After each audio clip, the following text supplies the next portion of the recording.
Good evening, everyone. I'd like to call to order the Tuesday, January 24th, 2023 Board of Education regular board meeting. Hearing no one or seeing no request for public comment, we will adjourn to closed session. Thank you. Good evening and welcome everyone here in the boardroom as well as those who are participating virtually on the Zoom. I'd like to call us back to order the Tuesday, January 24th, 2023 Board of Education regular board meeting. Now we will have language access. Thank you very much. We have Spanish interpretation available for those that would like to listen to the meeting in Spanish. Muy buenas tardes. Tenemos interpretación al español disponible para los que gusten escuchar la presentación en español. And we also have ASL interpretation available. Thank you. Okay.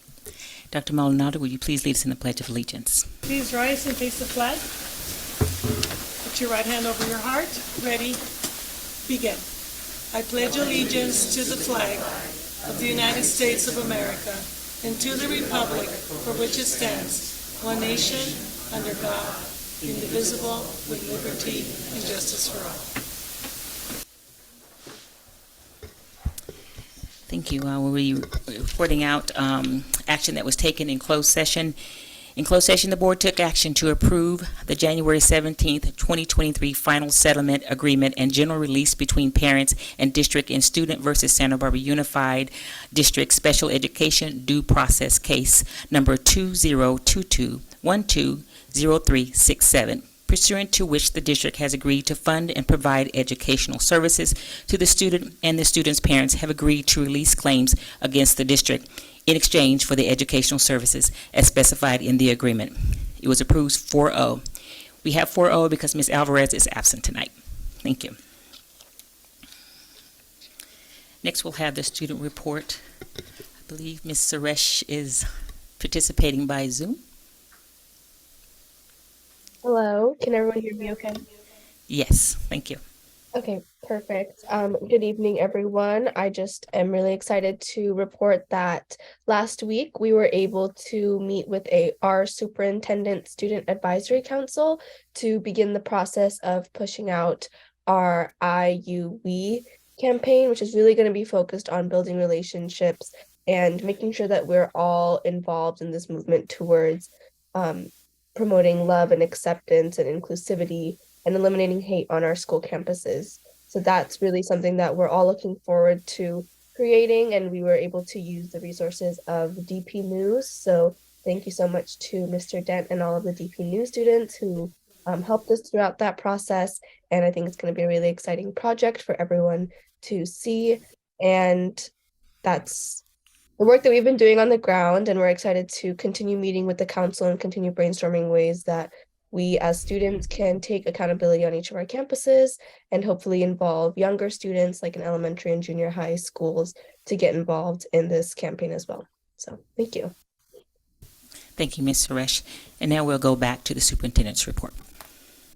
Thank you, Board President Sims-Moen. Good evening, everyone. Good evening, Board Trustees. I'm pleased and excited to have a full board, and of course I'm sorry that Ms. Alvarez couldn't be with us today, and I want to do a special welcome to our brand new board trustee, Bill Banning, to the board for his first regular meeting.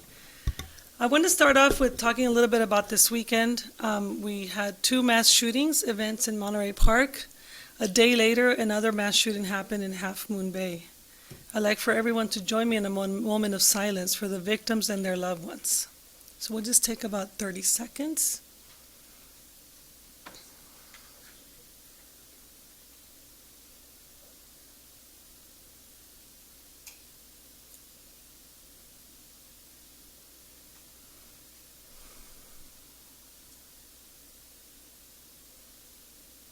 Thank you. We know that a moment of silence will not bring back loved ones, and I encourage all of us to demand actions to reduce the rampant gun violence that exists in our country. We cannot live in a world where our children believe that these events are normal and must do better as a society to continue to prevent gun violence. With that said, and talking about our children, we're going to turn our attention now to the arts spotlight. We like to start our meetings with featuring some of the work that our students do throughout our district because we focus on academics, the arts, and athletics. Today we have from Santa Barbara High School, Kanan Arrow. He is a 10th grade student who will be playing Misty on the piano for us. So please, let's turn our attention to Kanan. Welcome.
Thank you so much, Kanan. Just remember, when you hear about Kanan, when he becomes famous, you heard him first here at our board meeting. Thank you so much for gracing us with your beautiful talent. Board members, next I'd like to talk a little bit about one of our teachers at Adams Elementary, Ann Darga, sent us a story about a lesson she did with her students with a book called Colors of Us. We know that so many of our teachers throughout our district are working on lessons around equity, following Martin Luther King Day, or as we gear up towards Black History Month. And she read this book with her students. She sent us a picture. I think my staff's going to show it. It's a story about a little girl that learns to celebrate the diversity of her neighborhood. After this lesson, the students made a circle with their hands and looked at how beautiful all of their colors are. You can see it in this picture. We know that as she and the principal talked to me about the lessons, we know this will lead into greater conversations throughout their school about racism and how we can all work together to end it. So I wanted to thank Ms. Ann Darga from Adams Elementary. I also understand that we have a couple of students here from Santa Barbara High, Christian Sanchez and Antonio Ayala. Are you here? Antonio Ayala could not come. But you're here. Yes. You want to come up? to the podium. Christian and Antonio are two Santa Barbara High School Computer Science Academy students who were honored in the Congressional App Challenge. Their goal was to create an app for clubs and students to communicate with an anti-bullying approach, and we've invited them to present a little bit about their work to the board today. Welcome. Thank you.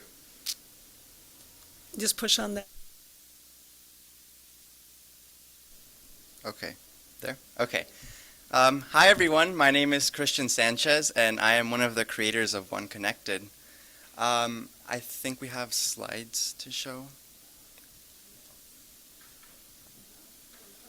Okay, so One Connected is a student-created app meant to improve student communication. So let's first start by discussing some of our application's features. Next slide, please. So our app has live chat, and students are able to edit their messages as well as delete their messages. But since this is a school-monitored app, we do keep a log of all of these messages for the safety of everyone. We also implemented report features, so they are able to report and add a message as well as, school administrators can see all of that information as well as who sent the message, the reporter, and everything that is valuable. We also implemented a profanity filter, which should help. Next slide, please. So students are able to create what we call spaces, and within these spaces, they can create sections, and in these sections, that's where they can have a section which could be for special announcements, something that's going on in the club, or they can have a section that's only for the club leaders, and they can discuss anything that's that's important. They are also able to invite members to their clubs directly by our app creates an invite link to each of their spaces, and they're able to share that with all their club members. And so before they, could we go back a slide, please? So before it gets approved, before it gets placed on the club directory, school administrators can look at the space description, the name, and who's the one that's requesting it to be created. And it's going to be placed on what we call a club directory. And in that club directory, they're able to browse clubs and join clubs. So if we go to the next slide, we can see a screenshot of our club directory. So that is what our club directory looks like. As you can see, there are different clubs or sports teams, and with their description, as well as this was when we just launched it, a screenshot of it, and you could see like members of who's joined. And on the footer, we have the name and all the clubs that you are a part of, and as well as to be able to create and search. Next slide, please. So through the administration, as mentioned earlier, they're able to view all of this through an administrator dashboard, and that's where they can see the logs that I referred to previously about when students report or they delete or edit messages. They're able to see the content that was reported and the message, and that's where they would be able to approve the spaces that students request to make. There is an administrator feature, so they have special privileges which they can monitor spaces, whether they would like to terminate a space or they can create one themselves. And they can manage members, so whether that be suspending or expelling a student from the platform. Next slide, please. So we invested time into security. So we use Google OAuth, which is a secure method of login for the students of Santa Barbara Unified. They use their SB Unified emails, and if they have to use it, or else it will ask them to use it, and that's so we can easily identify who is the person who's using the platform and their actions. So sanitization, that's part of our coding that we ensured. And we also have an SSL certificate, which is also for security, and we invested in a domain name. Next slide, please. So in the near future, we hope to expand One Connected to other high schools, both at the local and national level. Since this app allows for schools, for safe student connectedness, and it has anti-cyberbullying features. Next slide, please. We have the great honor of our app recently winning the Congressional App Challenge, and we met with United States Representative Salud Carvajal to discuss the positive impacts that this app can have. And our app is eligible to be featured in the United States Capitol building, and it's also been placed on the House.gov website. Thank you. Next slide. Oh, so thank you. And if you have any questions, feel free to email us. Thank you. Thank you for making us proud and putting us on the map with all this great work you're both doing. And I also want to recognize that the amazing principal, Dr. Simmons from Santa Barbara here, is with us.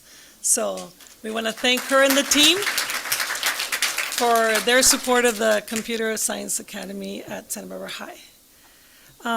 As you know, we have the Heroes of the Heart where we recognize many of our employees, but today we have a special request. There was a request for us to honor our nurses, and of course, we said yes. We want to honor our school nurses, and I believe some of them are here today. Many of them, as you know, 2.5 years ago, when the COVID emergency started, almost 3 years ago now, many of them were in the front lines, doing very specific work which none of us were prepared for, contact tracing, counseling people through what to do with positive test results, training staff to administer tests, supporting large-scale events like graduation and prom, reporting cases to Santa Barbara Public Health, sending out exposure letters when students and staff were exposed, staying current with ever-changing guidance, managing extra supplies, covering for when people were sick, being a thought partner when analyzing potential exposures and testing during vacations when sports were still happening. Beyond those added duties, they were there for students in times of need, whether providing medical treatment, resources, or anything in between. And they've always gone above and beyond before COVID, during COVID, and after COVID. And we're so inspired by our nurses, and we want to thank them for their service today. We want to present them with a small token of our gratitude along with a certificate. So I'm going to walk down to the podium, invite our Executive Director of Special Education, John Shetler, who also oversees our nurses, and we would like to introduce them to all of you today.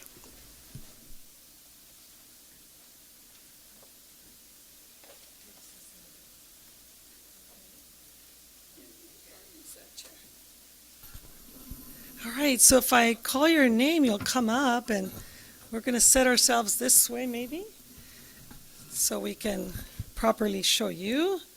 We'll start with Michelle Meinzer. She's not here. Okay.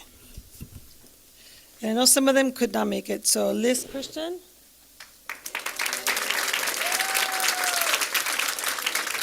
Liz, I haven't seen you.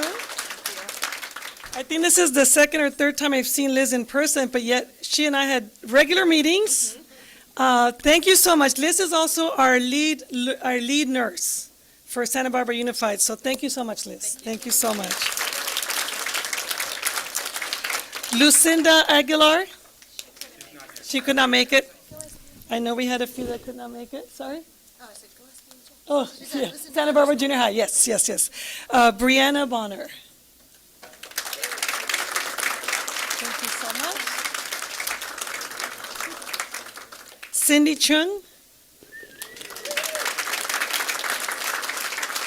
You got some whistles there too. Thank you. Thank you so much. Evangelina Perez. Yes, you can cheer for her. Thank you so much, Evangelina. Dawn Rademacher? Yes. Rademacher. Thank you. I used a little bit of my Spanish, English sound, phonemic awareness. Thank you. Thank you so much. Eileen Scott.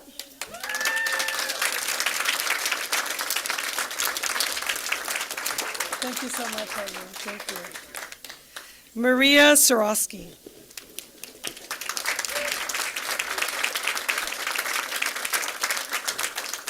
Thank you so much, Maria. And Erica Heckman. She's not here. Okay, so we have 3 that couldn't make it today. We'll hold on to their gifts and make sure that they get them back at their school site.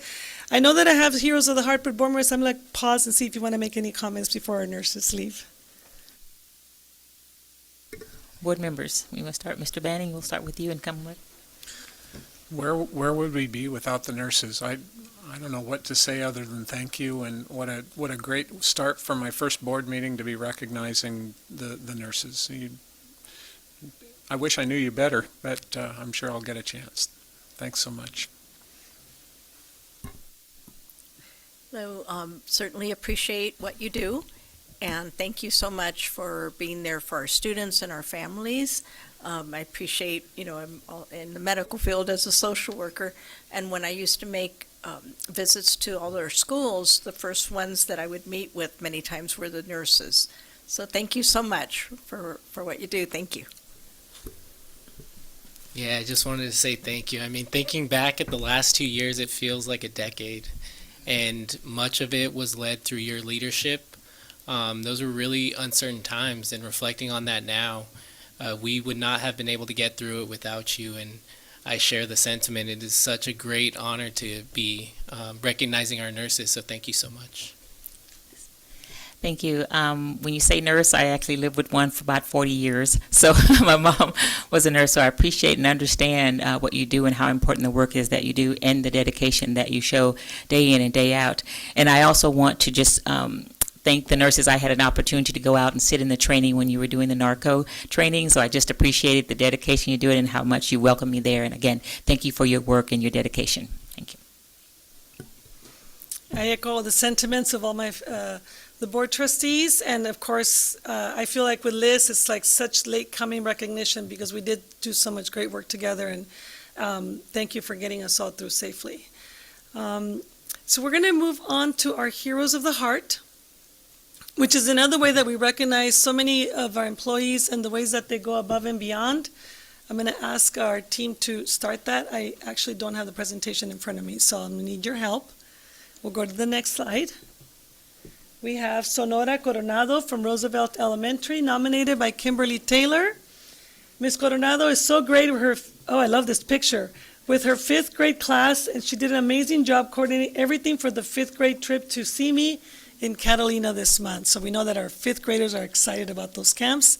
Congratulations to Sonora. Well, we have our principal, Dr. Woodard from Dos Pueblos High School. I think I just made him a doctor. Nominated by John Dent, who's another amazing person at Dos Pueblos. Bill is an incredible leader who always puts students first and supports his staff in every way. Bill listens and makes you feel like an important part of the team, encouraging staff and empowering us to do what is right for the students. Bill is an ideal leader and what you want in an administrator. He is DP and makes our school a welcome place for all. Congratulations, Bill. We have Amy Woods from La Colina Junior High School, nominated by Jody Kaufman. She is a librarian who creates a safe space in her library for all students to feel welcome.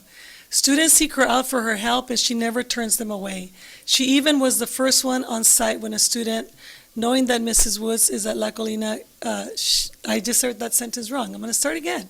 She even was the first one on site. Knowing that Mrs. Wood is at La Colina gives me additional peace of mind sending my 8th grader there, as I know she will go above and beyond for every student on the campus. I wish there were more teachers like Mrs. Wood. She's an inspiration to us all. Thank you, Ms. Woods. Guadalupe Olivares from Santa Barbara Junior High, nominated by Leticia Sanchez. Ms. Olivares always helps me when I need it. She is kind, respectful, and a beautiful person. Ms. Olivares loves what she does, and I notice when she tries her best to help us. Thank you so much for having her work at Santa Barbara Junior High School. Thank you, Leticia, for nominating her. Mr. Ian Perry, the Vice Principal at Dos Pueblos High School, nominated by Jenna Hayden. Ian was community building in fielding a request made by my 2 sons. He had wise insight and was helpful to move them along efficiently and effectively. And Rebecca from Dos Pueblos High School, nominated by Jenna. Rebecca has been stellar in her job over the years. She's responsive and understanding and wise in moving through each of the concerns and circumstances that are presented to her as a counselor for our family. She solves problems well and in a thoughtful way and is very professional with kindness and efficiency that I really appreciate as an engaged and busy mom. Thank you, Jenna, for this recognition. Jen Balacious, nominated by Laura Wooster Dorfman. Jen does it all. She consistently goes above and beyond to do behind-the-scenes work in areas of mental health and wellness, attendance, response to behavior, and student engagement to make many of our systems and partnerships successful. Whether she's working with and supporting administrators, students, families, or community partners, she does what she does in the name of what is best for students. She's all about systems, prevention, and supporting students where they're at. Her experience, empathy, organization, humor, and love for others makes her such a hero. And Natasha Cunningham, nominated by Brianna Bonner from Goleta Valley Junior High School. Natasha has so many great attributes that make her an incredible nurse and wonderful person. She's caring, compassionate, kind, intelligent, and remains positive in every situation. Witnessing Natasha perform her job is truly an inspiration. Natasha seamlessly manages a wide range of student conditions and is always ready to help. She goes above and beyond her job duties to ensure student staff and families are well cared for. Though her job is far from easy, she makes it look effortless. Thank you for all you do, Natasha. So once again, everyone, anyone can nominate a hero, and we're looking for all the great, kind-hearted, respectful, responsible, amazing people in Santa Barbara Unified, where we know that we have some of the most amazing employees. So with that, board members, I want to end with Sunday. Many people celebrated the new year, the Lunar New Year. Each year in the lunar calendar is represented by one of the 12 zodiac animals, and this year is the year of the rabbit, symbolizing longevity, peace, and prosperity. So, Gang Hei Fat Choi, that concludes my report. Okay, thank you, Dr. Maldonado. Now we'll move to board comments and correspondence. We'll start with you, Mr. Banning. Thank you. I just wanted to say a few words at my first meeting. First of all, it's an honor to have been selected for this role. I'm looking forward to being here. My initial impressions of the processes and protocols and people that I've been in touch with is very positive. The onboarding experience, getting set up, all the technology, everything just happened within 24 hours, and it was all able to be done remotely, and any question I had was answered immediately and correctly. I was welcomed by community and staff, lots of communication, several requests for meetings, and it just seems like I've always been here. That was really great. I've attended a special meeting with my fellow board members on Saturday, a workshop. I met with the principal leadership team and the district cabinet team, and I have attended the first of two days of a California School Boards Association Institute for New and First-Term Board Members. There's one last thing, a personal note. My wife Becky couldn't be here tonight. I wanted her to come, but she wasn't able to. But I want to give her credit for encouraging me to throw my hat into the ring. I'm not sure I'd be here without her encouragement and support and belief in my ability to make a difference. Actually, that's been true for almost any opportunity I've been offered since she's been in my life. Ms. Munoz. Hard to follow. Thank you. First of all, welcome. Welcome to our board. It's great to have you here at the board meeting. And it was also wonderful to be at the board retreat with every one of us. Now that we have a full board, it was, our hope, and I think it worked out well that we were able to have a transparent board interview process here in open session, and then also the choice of a board member to complete our board. I also want to recognize all the employees who are taking time out of their, week to be here this evening and see you all with your buttons and such. And I certainly, want to thank you for all that you do, and I'm, and recognize you. As Mr. Banning said, we did participate in the board retreat and spent time, talking about the board process, how we can go forward as a full board now for this, for this new not new year, but from, January going on for the next 2 years at this point is what I'm looking at. So thank you, and I hope you have a good evening. Mr. Escobedo. Thank you. Welcome, Trustee Banning. I think it is a welcome sight to have a full board now, and you are certainly an excellent addition, and I look forward to learning quite a bit from you, and I already have to this point. So it's been amazing. Saturday, our board retreat, getting to really center why we're here, trying to find out what our why is, and I think one thing that I would impart that I walked away from is a lot of optimism for what we can accomplish in the next 2 years. I did want to say to Christian and Antonio, congratulations. That is huge. It was great to see and learn about your app, and it's quite amazing. And I think the way that you were able to really create the opportunity for safe spaces virtually in a time when that's pretty difficult to do, I commend you, and you're well deserving of your recognition. So congratulations. Thank you to everyone who's here tonight. I know it's not always convenient to take time out of your week to be here. You're all very busy people, and I just want to say thank you for being here. Look forward to hearing from you, and that is my correspondence this week. Thank you all for your comments.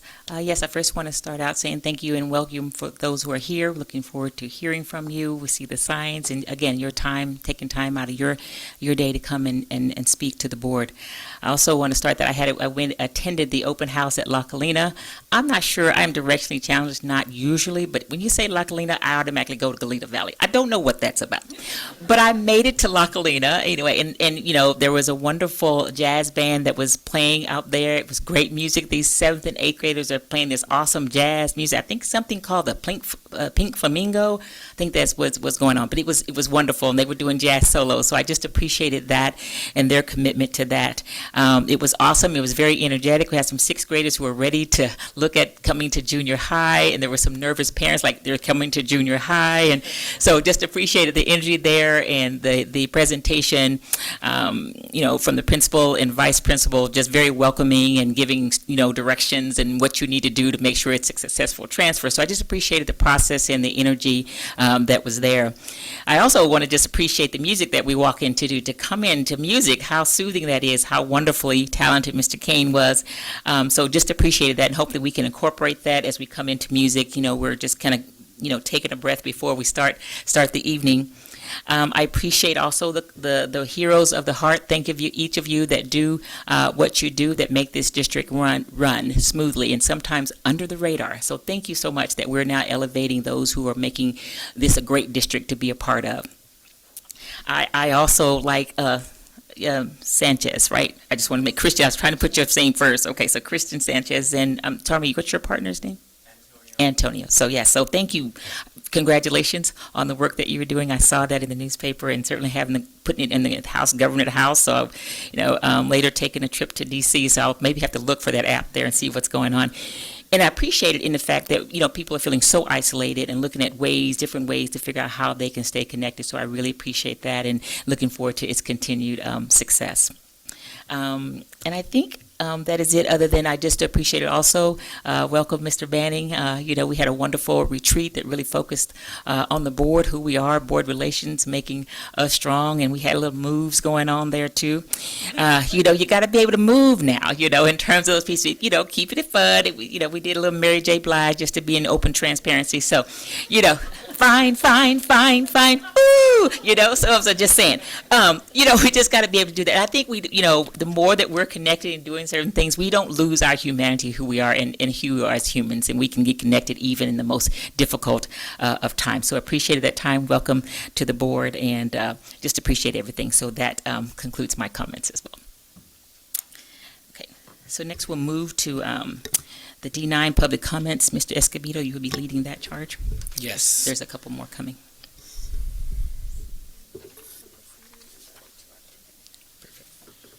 All right.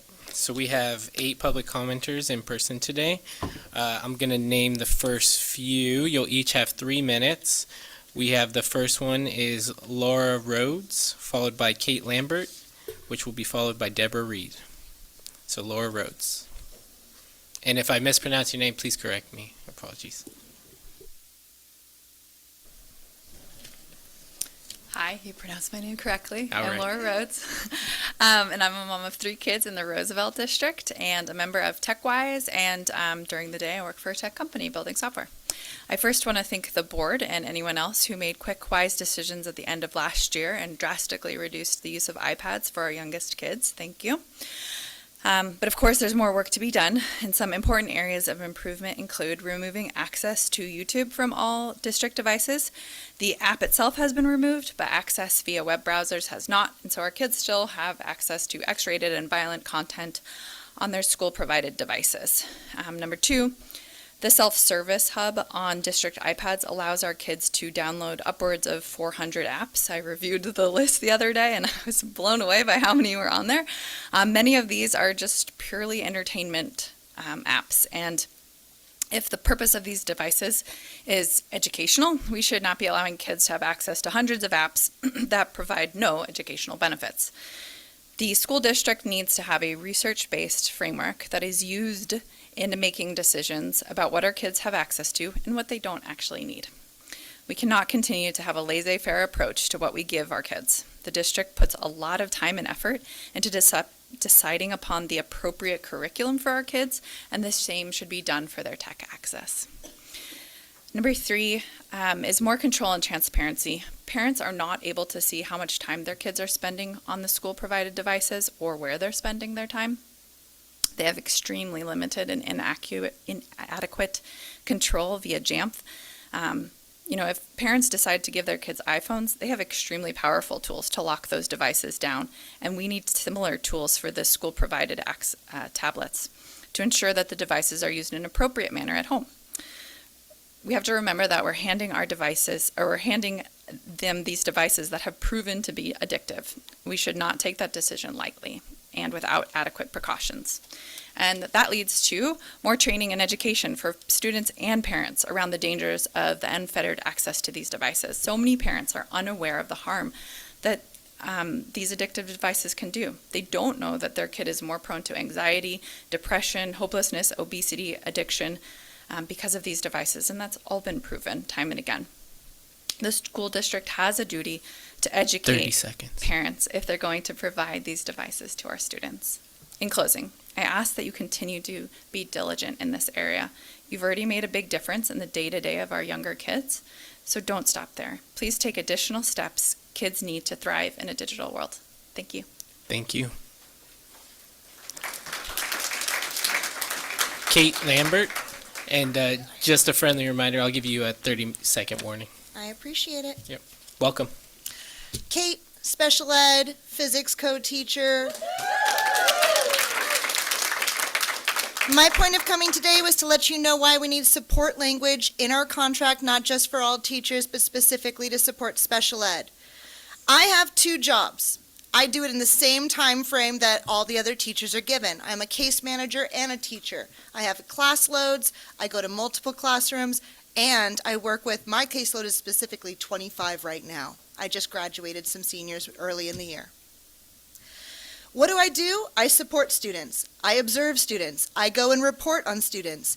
I go and fill out legal paperwork that has to be done to a high level, as you probably noticed when you were looking at the comments from before, and the students, things that come up legally. We need to make sure that's done at a high level. When can I do that? How do I do it all? I don't. Things do fall through cracks. Things do get put off. I do love my job. I am good at my job. I want to succeed and I want to support my students. Please think of how the district can address this. Another point I want to make sure that you guys hear every day is that we need classrooms. Right now, I share 1 classroom with 3 other teachers.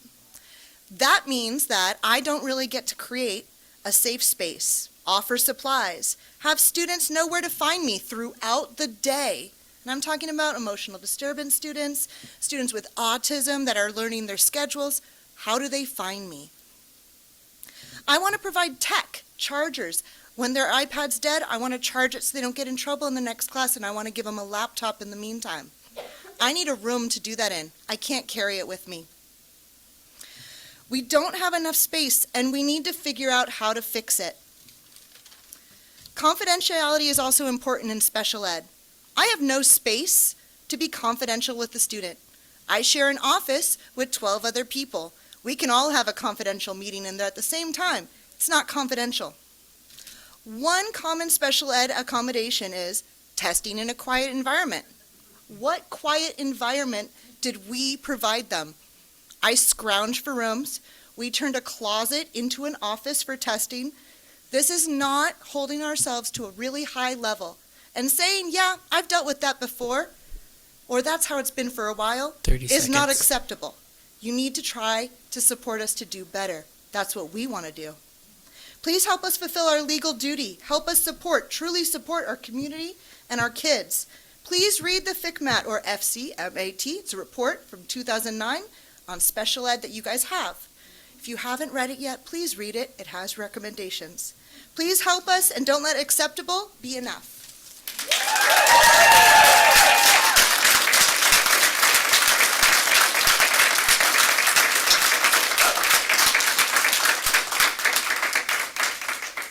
Thank you. We have Deborah Reed, followed by Rita Newhouse. Good evening. Welcome.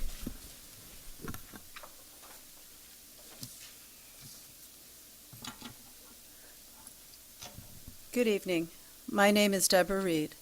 I'm a special education teacher at Santa Barbara High School. I oversee the TLP GROW program, which serves students who qualify for services under the designation of emotional disturbance. This is my 22nd year with our district, and I am here tonight to express my concerns with staff retention. Over the course of my 2+ decades with our district, I have witnessed both a shortage of teachers in our department as well as a constant rotation of colleagues. Special ed service providers struggle with securing affordable housing, juggle additional jobs in order to supplement their wages to support their families' needs, and stretch themselves thin in an attempt to meet the demands of 2 jobs, teacher and case manager. Oftentimes, classes are short-staffed, and programs lack DIS providers such as special speech therapists or school psychs due to our district's challenge with attracting and hiring qualified paraeducators and DIS staff. The non-compliance with IEP services created by staff shortages has created legal quagmires which have plagued the district for years, and which was the opening statement in today's meeting. More important, however, is the cost to students' academic and social-emotional progress on a daily basis when they do not receive services which have been deemed necessary for their success. I greatly appreciate our district's generous supplemental January bonus. For many of my colleagues, these funds will serve as a stopgap to rising fuel costs incurred by the necessity of their commutes from more affordable communities, such as Lompoc, Buellton, Oxnard, and Carpinteria. For other teachers, these funds may allow for an extra hour or 2 of childcare, thus enabling them a few extra moments to remain after school to provide additional help to their students. For some teachers, these funds may be used to make an extra student payment on their student loans, while others will use it to reconstruct their lives after the displacement of the recent floods. The value of the fund lies in the underlying message that you, our leaders, are acknowledging that we, 30 seconds. your frontline workers, have long been stating. In order to do our jobs, in order to serve the students and families of this community, we frontline workers need our leaders' support. In closing, I appeal to you, the leaders of our district, to move towards developing sustainable, comprehensive, long-range solutions to the issues of teacher retention, reduced caseloads, full classroom staffing, and compensation for the duality of the position of case manager and Thank you. instructor Time's up. in our district special education programs. Thank you.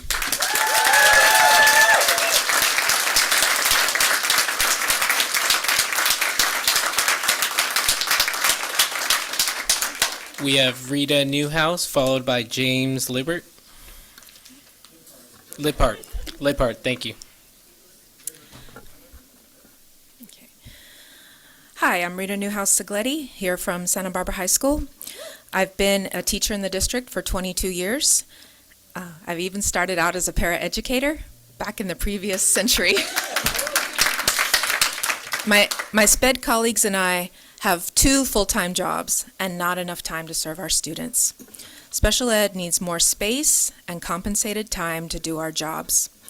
For special ed teachers, at Santa Barbara High at least, there are no rooms left to quietly complete work or test students in a consistent, quiet place.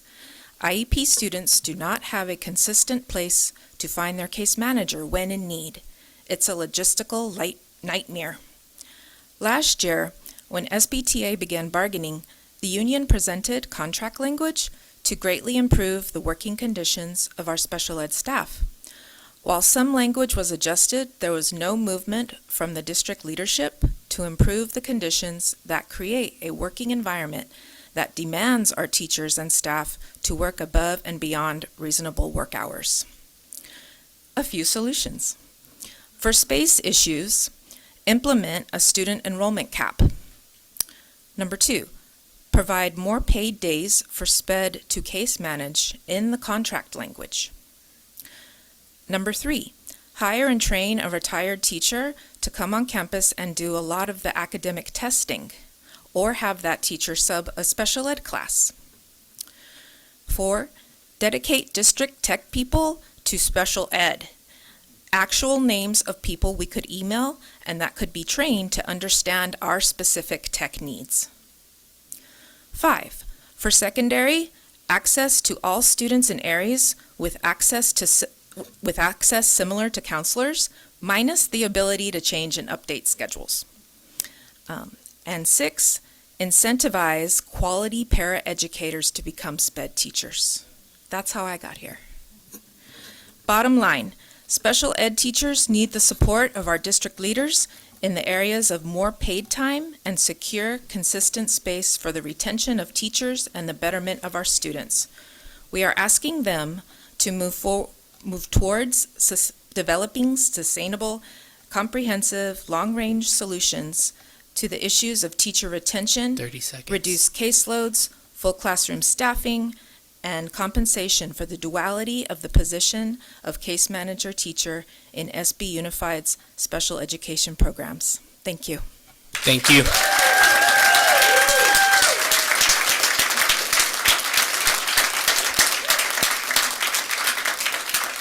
We have James Lippert, sorry for the mispronunciation earlier, and followed by Alex Austin. Welcome. Hello, and thank you for giving me the opportunity to discuss Santa Barbara Unified School District special education. I've worked as a special education teacher since 1996, starting with Diana Rigby as director. My job, in essence, is twofold, teacher and case manager. I teach 3 periods a day and a single period prep, like everybody else. And case manager is a somewhat rotating group of students that is not to be over 28 at any single time. In the past, caseloads of about 18 and individualized instruction classes were the same. Currently, we are capped at 28 students to case manage, and this semester, II classes average 22 students with the top of 25, with only 1 of 12 offers being under 20 students. Paraprofessional support continues to be understaffed. To give you an idea of case management duties and the time it requires, we could consider IEPs. Last year, I counted 39 on my caseload. Let's reduce that number to 35 in case some of those were reschedules. An IEP takes a minimum 1 hour to hold, 2 hours to prepare. 35 times 3 is 105 hours.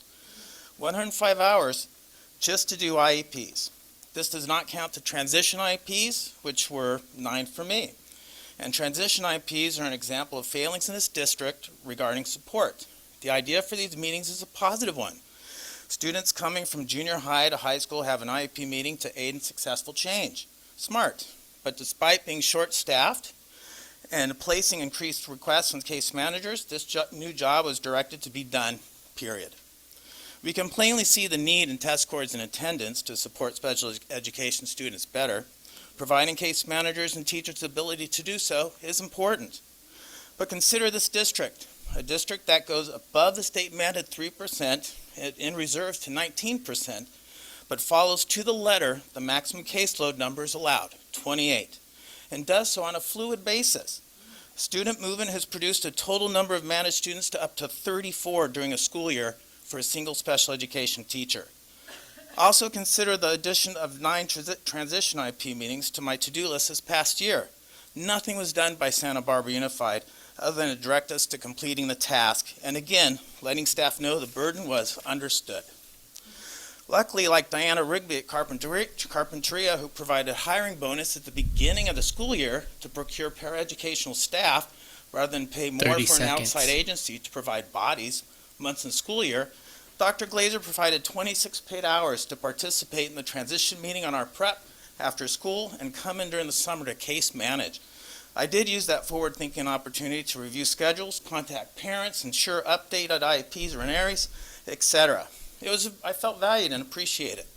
And as a consequence, worked positively, giving my students a boost in the right direction to start the school year. 2 days was given many, many years Time in is the up. past. Thank you. I understand the job and one that I'm privileged and happy to be here to provide. Thank you.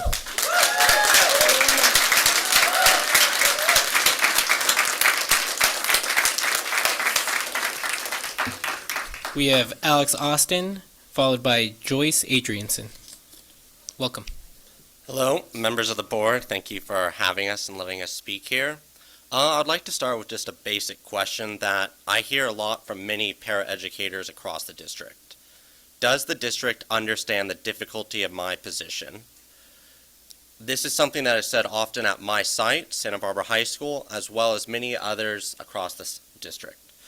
As a paraeducator for almost 4 years, I've worked in a variety of classrooms, programs, and many different students. When I first started, I was assigned a student who had a history of aggressive behaviors and experienced seizures on a daily basis. I had no experience in special ed or any medical diagnoses in the past.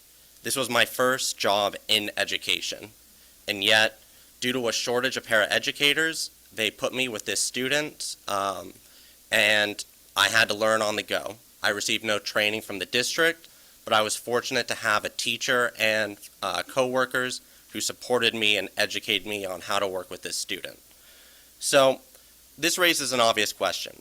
Why can't our district employ enough paraeducators? I've heard oftentimes that it's the so-called Great Resignation, and we can't attract enough qualified individuals. I think the narrative should be shifted slightly. It is not so much that we cannot attract enough qualified individuals, but that we cannot retain them. I conducted a poll in November where I sent out an email to every paraeducator across this district. With over 100 responses, some of these results were pretty telling. First of all, over 58.8% believe that they are underappreciated at their sites, and especially over 96% believed that they were underpaid.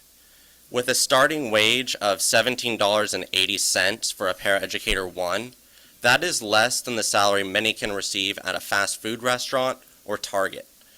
For the staff that are expected to help many of our students in this tough world where within a few years they're going to lose all this extra support, that is just simply not enough, and we will not be able to both attract and keep trained paraprofessionals for the long term. I think as my initial point stated, 30 seconds. As my initial point stated, becoming trained and having experience is really necessary to serve our students. Due to the fact that we cannot retain our paraeducators, that is not possible. According to some national surveys, over 45% of paraeducators quit after their first 2 years. That means less than 50% actually stay in that job for more than 2 years. I would say it takes at least a year to get that experience. Time's up. Thank you. Thank you once again, and I truly hope the district looks into paraeducators and communicates with us on how to make our school sites better. Thank you.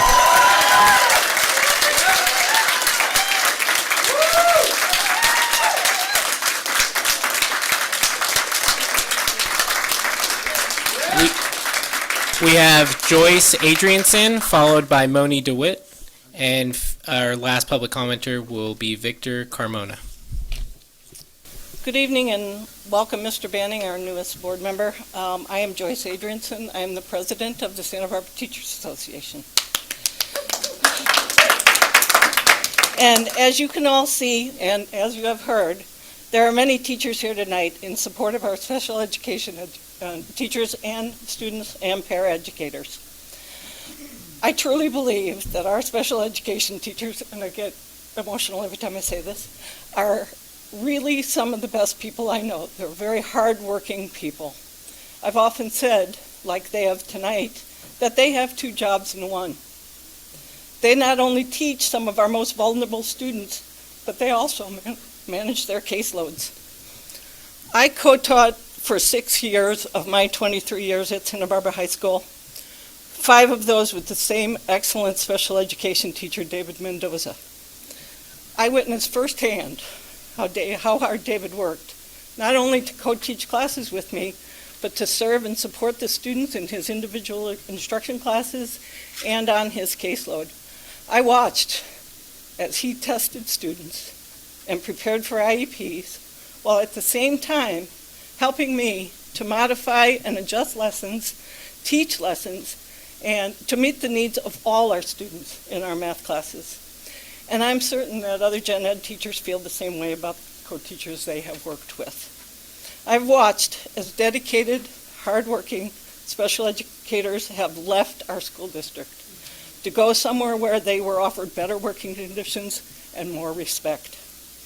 If Santa Barbara School District wants to recruit and retain quality special educators, things need to change for them.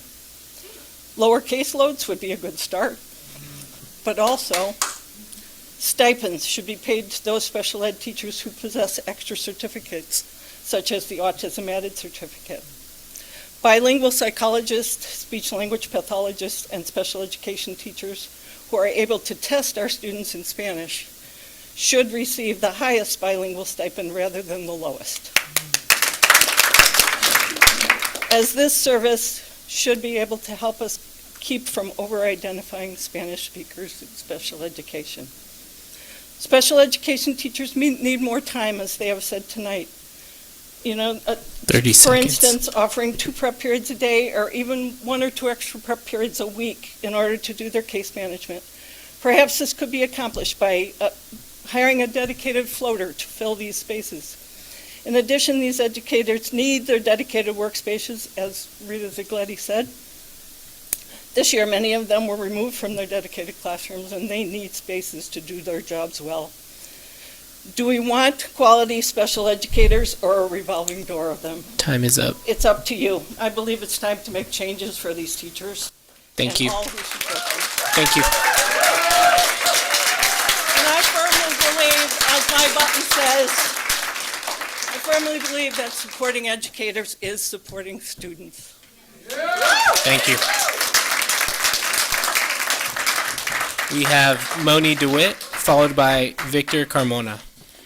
Welcome. Well, first of all, I want to thank everybody I've been listening to. This has been so inspiring and validating, but since time is always short, I want to just say it's clear that from what we hear, that our approach to special ed and literacy really needs to be changed. And quickly, we can turn this all around, and I want to invite everybody in the room to go to Right to Read. Look up Kareem Weaver, February 11th at the Film Festival. He's got the whole thing down. We're not using the science of reading consistently. In fact, even in today's thing, the schools, Adams and Cleveland, are against using balanced literacy. I know we have some teachers being trained in the science of reading, 30 of them, but we need something to help this situation right now.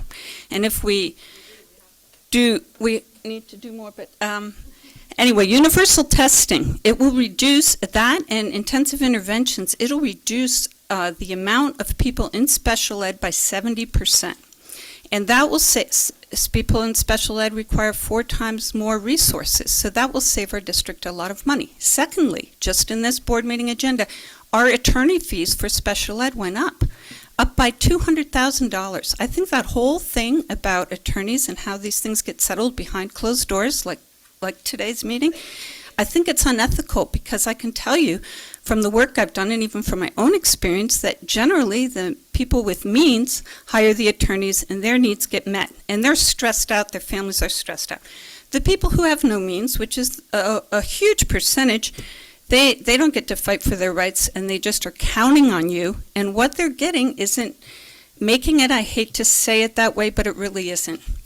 And so I implore you to first listen to the successful models that are out there. So we got to change the science of reading, do universal testing, train our teachers, and get a reading interventionist. All these students should also be going to summer school, and yet we're using LCAP money to send teachers to an AVID thing. I called them up on the phone and asked them if they knew about science of literacy, science of learning, and they didn't. So although it might be an inspiring program, I don't think it should be coming out of LCAP, and perhaps the board in its wisdom could tell us what your priorities are around this, because so many of us care about this and we're talking about it, but we're not in the loop. I'm actually on the literacy task force, and I see on your 30 agenda seconds. that there's a meeting in February, that second, and nobody I know who's been on the task force has heard of it. I only saw it because it was on the agenda. So we need to work together. We need to be treated with respect and as partners. And please listen to everything you've heard these teachers say, because I also would like to know more about our child find. I think we've been blowing that off, and so our universal testing will help us, and we'll be in compliance, and we won't get at risk for lawsuits. Thank you. Thank you. And our last public commenter is Victor Carmona. Welcome. Buenas tardes. Buenas tardes a todos. Desgraciadamente no traigo mis notas. Voy a tratar de hablar como me acuerde. Good evening, everybody. Unfortunately, I don't have my notes, but I'll try to speak. Primero, antes que nada, felicitar a todos los maestros de educación especial por todo su trabajo, por todo su gran trabajo que están haciendo. First of all, I would like to congratulate all of the special education teachers for all of the great work that they do. Como padre de un alumno graduado de una de las escuelas de aquí de Santa Bárbara, con un plan 504, As a parent of a student who graduated from the schools here in Santa Barbara Unified with a 504 plan, para algunas familias es difícil este tema. for some families this topic is difficult. Hemos tenido juntas con el señor Shetler, We've had meetings with Mr. Shetler, y no es un secreto que las estadísticas muestran que los alumnos de educación especial son bajas. and it's no secret that the statistics and the data for special education students are low. El año pasado se pidieron las gráficas para saber cómo estaban haciendo nuestros estudiantes de no blancos. And last year we asked for some graphs to see how our students, the non-white students, how they were performing. Hasta el momento no se han dado. And till this day we have not received that information. Eso nos va a ayudar a ponernos más, para ubicarnos más, para dar un comentario más a fondo. And I think that would help us to be able to give a comment with more meaning behind it. Seguimos organizándonos de manera pequeña, poco a poco, And so we continue to organize ourselves little by little. y esperemos tener mejores resultados pronto y una respuesta acerca de las estadísticas para poder opinar de una manera más verídica. And we hope to have that information to be able to offer more of an accurate opinion. Siempre hemos dicho que los estudiantes y las familias que no hablan el inglés como primer idioma And we've always said that students and families who do not speak English as their first language se necesita más información. and need more information. Así es que seguiremos trabajando en eso. And so we will Y yo continue le to doy work on las that. gracias por todo su trabajo, a todos los maestros y a todos los miembros del distrito por todo lo que nos han entregado. And I thank all of you, and thank you to all of the special education teachers for all of your work. Gracias. Thank you. Gracias.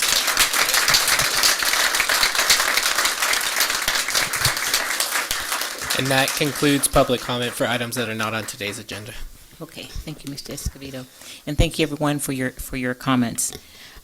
Next, we'll move to E1, acceptance of donations for the January 24th, 2023. May I hear a motion to approve or to accept? Oh, I make a motion to accept, to graciously accept the donations.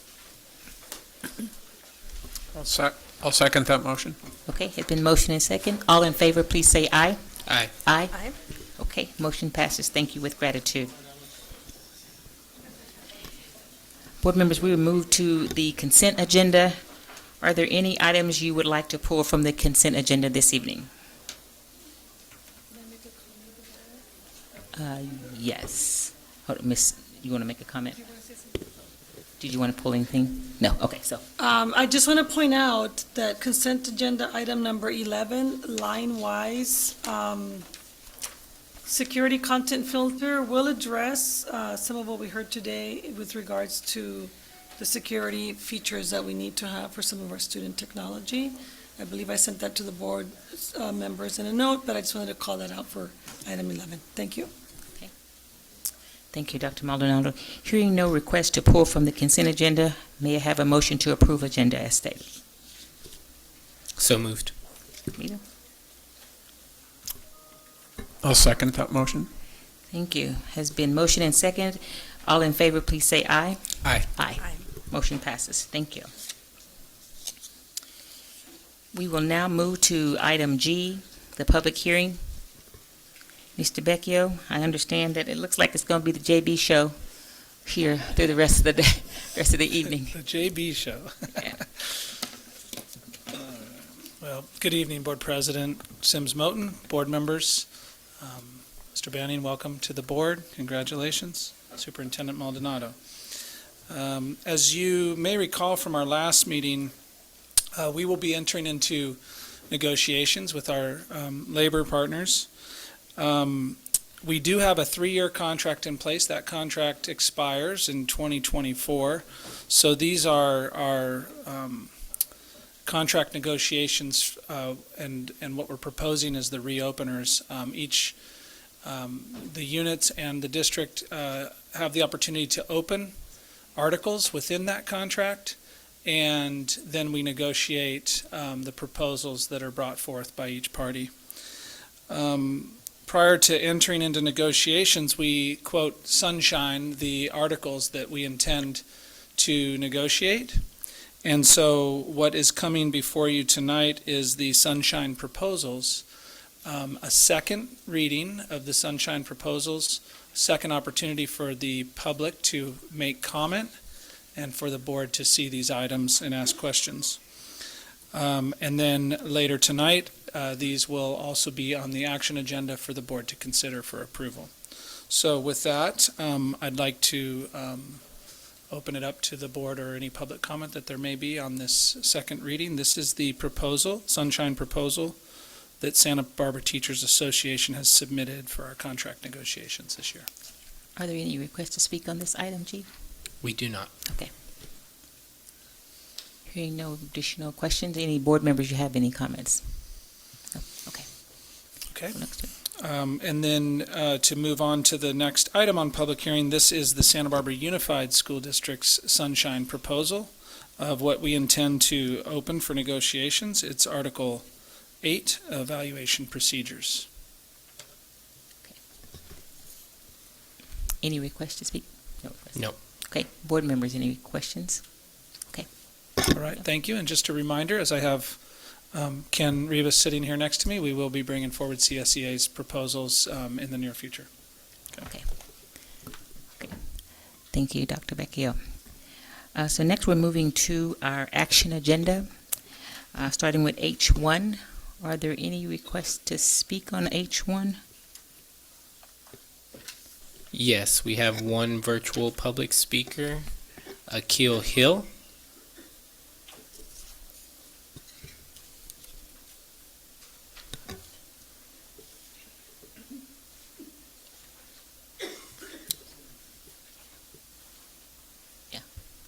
I think is he online? He is. Okay, great.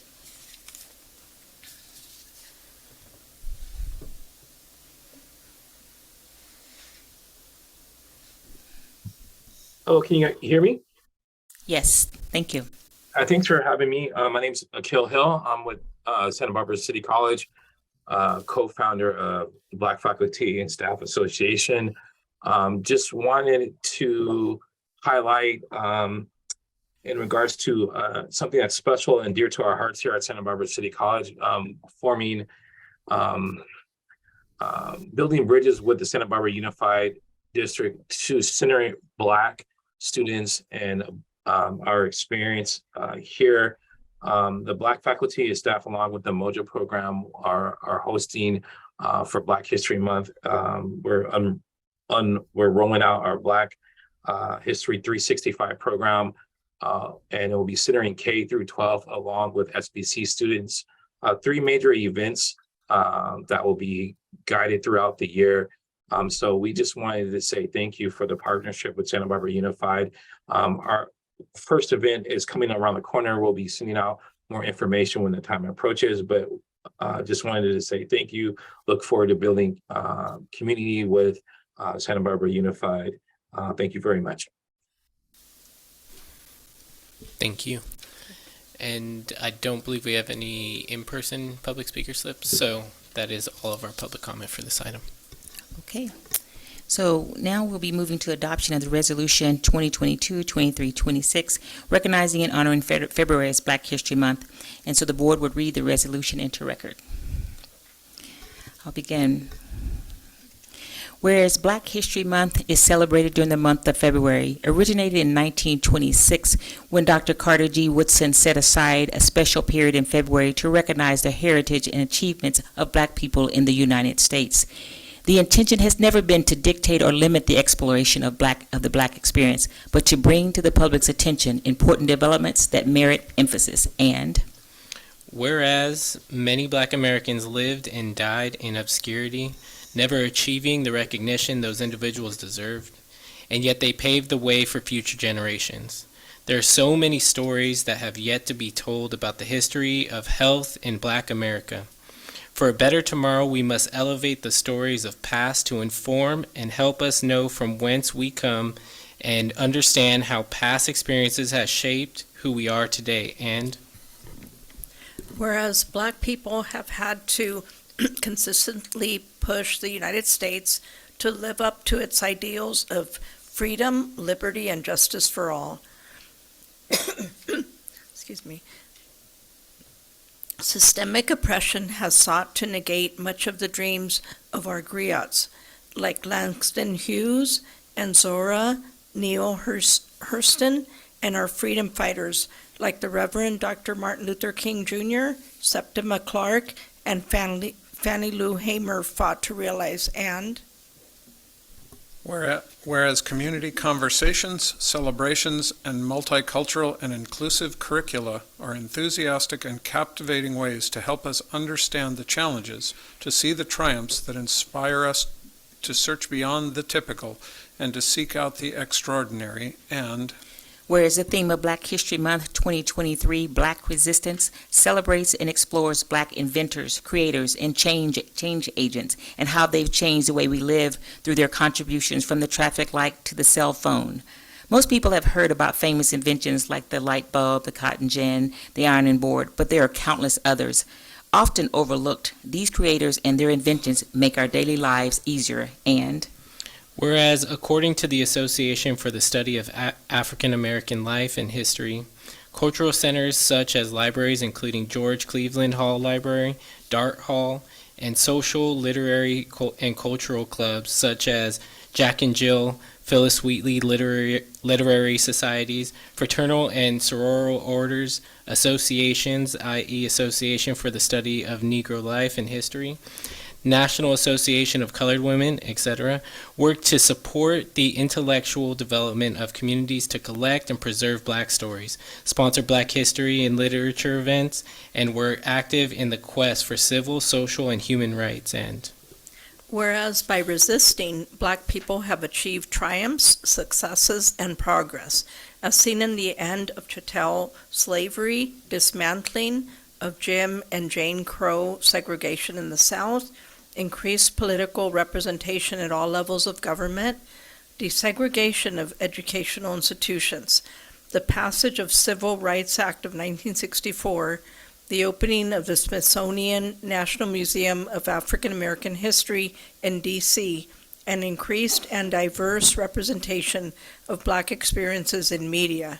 Black resistance strategies have served as a model for every other social movement in the country. Thus, the legacy and importance of these actions cannot be understated. And whereas education, whether in elementary, secondary, or higher education institutions, have been seen as a way for Black people and communities to resist the narrative that Black people are intellectually inferior. When Carter G. Woodson founded Negro History Week, NHW, in 1926, he saw it as a way to provide a space and resources to critically educate students about their history. The grassroots network of Black teachers used this week not only to lionize individuals and narratives, but also to teach students about racial progress and as well as shared and collective responsibility. They developed assignments and curriculum to provide students with the tools to succeed. Historically Black colleges and universities, HBCUs, were developed by Northern white philanthropists, but they emerged as a space for the formation of activists, artists, business owners, educators, etc., and their continued operation have stood as testament to Black investment and creative thinking in the face of the changing landscape of higher education. Furthermore, students at HBCUs were at the forefront of the civil rights movement, Black power movements, and social justice movements from the 19th to the 21st century. And whereas Black resistance strategies have served as a model for every other social movement in the country, thus the legacy and the importance of these actions cannot be understated. now, therefore, be it resolved that the Santa Barbara Unified School District Board of Education does hereby adopt this resolution to encourage Black History Month as an opportunity to bridge the past to a better and brighter future. We must not only prepare each of our students for a world that is yet to be created, we must strive to equip each student to face the world and to change it for the betterment of all. And be it further resolved that Santa Barbara Unified continues its commitment to anti-racism, equity, and access to education as a core value, manifested by a steadfast commitment to creating welcoming, nurturing environments for all students and families, as well as direction of the supports and resources needed to eliminate barriers and promote student success and wellness. In the words of John Lewis, do not get lost in a sea of despair. Be hopeful, be optimistic. Our struggle is not the struggle of a day, a week, a month, or a year. It is the struggle of a lifetime. Never, ever be afraid to make some noise and get in good trouble, necessary trouble. Thank you, board members, for reading that into the record, how important it is to continue to not only just learn about history, but let's take a call to action. What are we going to do to use this opportunity to make change? And coming back in the next year, what change has happened? So I would like to call for a motion to adopt the resolution 2022-23-26, recognizing and honoring February as Black History Month. So moved. Okay, I second. Has been moved and seconded. Please, all in favor, raise your hand and say aye. Aye. Aye. Aye. All right, thank you. Motion passes. Mr. Vecchio, moving to H2. Okay. So I want to bring before you for your consideration and approval the board recommendation human resources list. The human resources recommendation list is a list of all the HR transactions that have occurred over the past couple weeks since we last met. Before I turn this over to you as a board, I want to highlight just a couple items on the list that are worth noting publicly. First, I want to congratulate Santa Barbara High School for their selection, pending board approval, of course, of Nate Mendoza as the next head football coach. And I have some supporters here for that. I also want to recognize publicly the retirements that are on the list. We do have several certificated retirements. We do ask that we do have a policy in place that if teachers announce their retirement by the third week in January, even though it's not effective till the end of June, that they will receive a $1,500 stipend. So you'll see some of those on this list in the next board meeting. We have Helen Daniel at Santa Barbara High, Leslie Gascon at Franklin Elementary, 19 years of service. Helen Daniel, 13 plus years. Jacqueline Kellerman at Dos Pueblos High School, 16 plus years. Carol Calasa, San Marcos High School, 20 plus years. Paul Moole, Santa Barbara High School, 9 plus years. Susan Snyder, counselor at La Cuesta Alta Vista, 21 plus years. And Susan Thompson, literacy specialist, San Marcos High School, 11 plus years. Congratulations to those teachers for serving and for serving us here in Santa Barbara Unified. We thank them. Also, I'd like to mention David Martinez, senior gardener at Santa Barbara Junior High, 24 plus years of service. And I also would like to just call out again and congratulate Luis Rocha Rosas and Kimberly Urusha, who have both will be receiving premium pay for their bachelor's degrees. And they are, Luis is an accounting tech 2, fiscal services, and Kimberly is a family engagement liaison at Adams Elementary School. I also want to point out that we have many on this list who are receiving their premium pay stipend for language services, which means that they have actually taken an assessment that we require and passed that assessment at a certain level to gain that premium pay.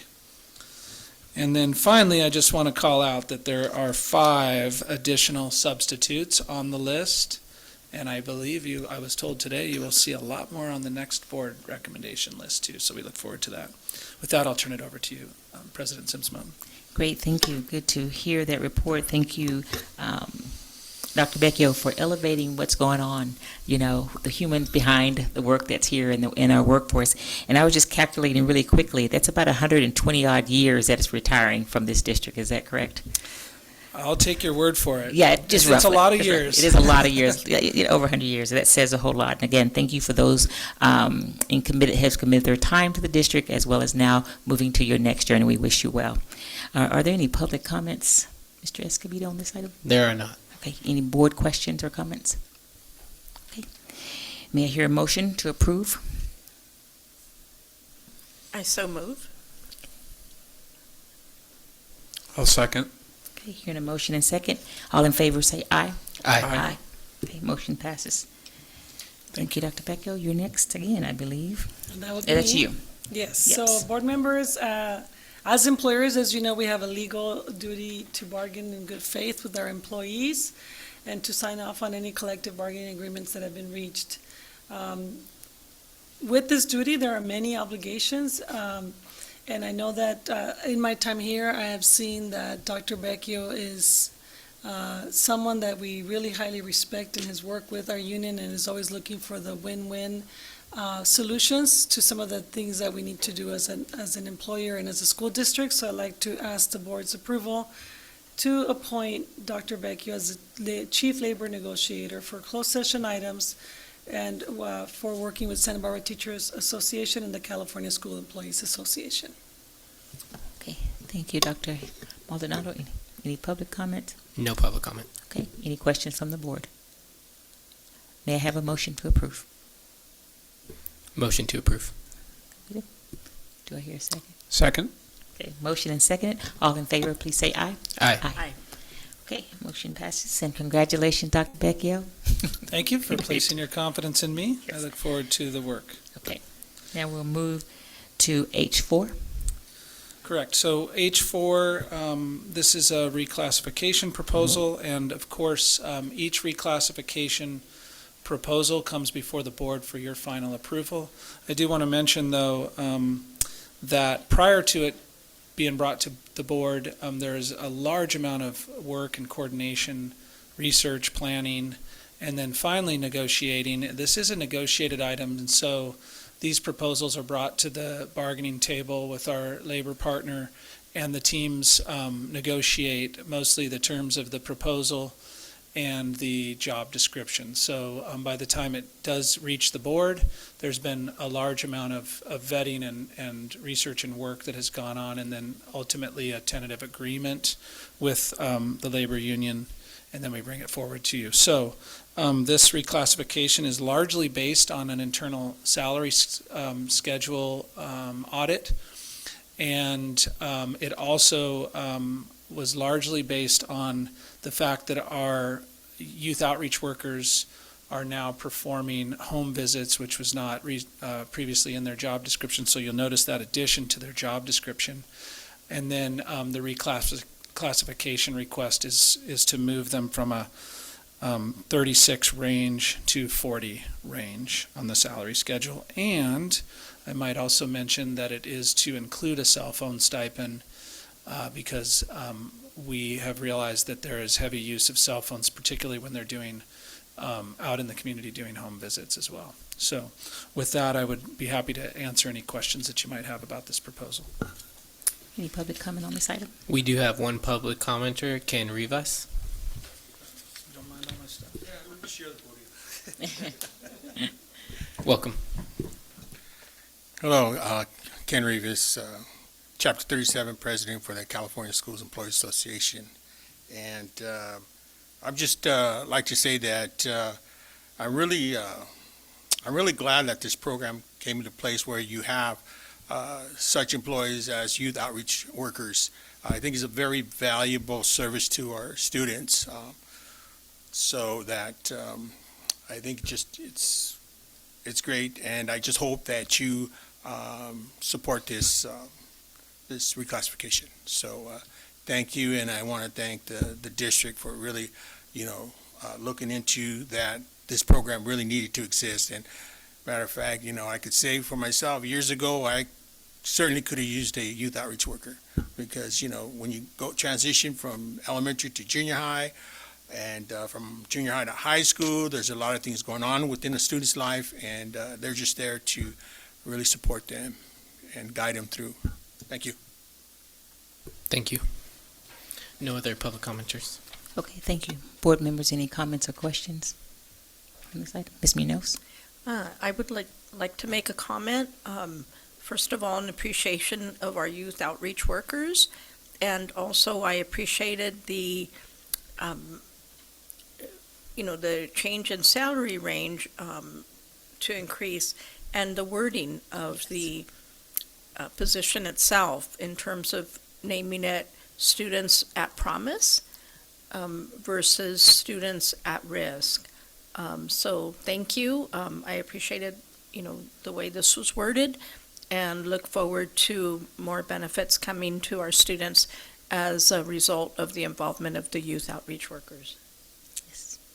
I appreciate you. I did notice that. Appreciate the positivity that we're looking in our language and how critical that is, and that how students are seeing themselves, that they do have promise, and so how we can get them to do that. So I appreciate that. Appreciate that, recognizing that. Appreciate your comments, Mr. Rivas. With that, can I have approval? Motion to approve? I so move. Okay. Do I have a second? Second. Mr. Manning? Motion has been seconded. All in favor, please say aye. Aye. Aye. Motion passes. Thank you.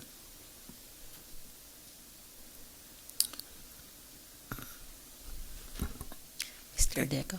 Okay. So moving on to this item is an addition of a interpreting and translating premium stipend for two classifications. Actually, I'm sorry, three: kitchen leads, IT support specialist 1, and IT support specialist 2. Just again, for the board's background, I'll briefly mention that in the collective bargaining agreement for CSEA that we have with CSEA, there are premium pay stipends, and those consist of professional learning and growth, bilingual premium pay, which is what we're considering in this item, shift premium pay, floater premium pay, and there may be one other. Anyways, there may be one other, but there's a section in the contract on premium pay. So and so I wanted to mention that so you had the background that this is all directly related to that article in our collective bargaining agreement with CSEA. So we do mutual agreement and negotiation around which classifications actually carry the ability to test and receive, in this case, the premium stipend for interpreting and translating. This proposal seeks to add these three classifications to have the ability for those employees, if they take the test, pass it, to receive the stipend. Mainly the kitchen leads, we see them utilizing their Spanish skills if they are bilingual with employees, students, and families. And so this was really the reason why we thought that was appropriate. And also our IT support specialists, both those positions are doing a lot of interaction with families, either in person or on the phone with, tech support, sometimes here at the district, sometimes at the site. So we feel like that was also an appropriate, they're using that skill for us to benefit our families. So with that, I'll turn it over to the board for any questions you might have. We have one public commenter, Ken Rivas.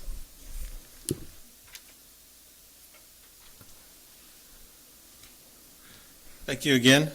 And on this item, again, it's a service that the ITS, our support specialists, are providing to the students as they communicate and troubleshoot their iPad problems and getting them back online so that they hardly skip a beat in their studies while using this application, this tool, and also with the kitchen lead as they communicate with staff and students in regards to translating and interpreting. So it's all inclusive in terms of communicating with that population. So again, thank you, and I support this, and I hope you will too. Thank you. Board members, any comments on this item? I have a question. Mr. Banning? Dr. Becca, can you give me a brief summary of the negotiation process here? Is this done at the table with both teams, or how do you move through these reclassification and stipend additions? There's actually two ways. With the reclassification, there are two paths. One is through our collective bargaining agreement. There's language in there that deals with the process of reclassification. And that is a proposal that comes forward. There's actually a committee made up of both CSEA leadership and district management. That's a level 1. They make a recommendation. It goes to level 2. The level 2 committee, which is typically myself and superintendent and other cabinet members, we then make a decision. There's an appeal process. Once we get through that, then we bring the actual recommendation to the board for approval. There's also, though, when a management might propose a reclassification, when we see, for example, the one that we dealt with tonight on youth outreach workers, that was a management proposal because we saw a inconsistency with another job classification that was doing very similar work. In addition, we wanted to add the job responsibilities that they had already been doing, particularly through COVID. So that management request is brought to the negotiation table, and we negotiate that job description together. So it's a little different when the management brings it forward. So those are the two paths. Great, thank you. I just I appreciate the context and the careful work that's going on to make sure these employees are paid appropriately. Thank you. Yep, thank you. Additional comments, board members? May I have a motion to approve? I move to approve the approval of interpreting, translating pay for kitchen and second? IT. Okay. Sorry. Espino, second. All in favor, please say aye. Aye. Aye. Okay, motion passes. We'll move to H6. Dr. Vecchio? Okay, thank you. This was the board policy related to commendation and awards for connecting with our community partners. And the language pretty much stayed the same since the last viewing. This is grants the board the ability to recognize individuals in the community, community partners with awards, declarations, proclamations, certificates, etc. The one recommendation from the board when we brought this the first time last board meeting was that there be a not to exceed amount attached to it. We actually decided that that's more appropriate to go in the administrative regulation, and that's why you'll see the proposed draft of an AR. We don't typically bring the ARs to the board for approval, but I wanted you to see that that's where that will exist so that it is in our board policies and ARs. So with that, I'm happy to answer any questions you might have. Board members, any questions regarding the change update?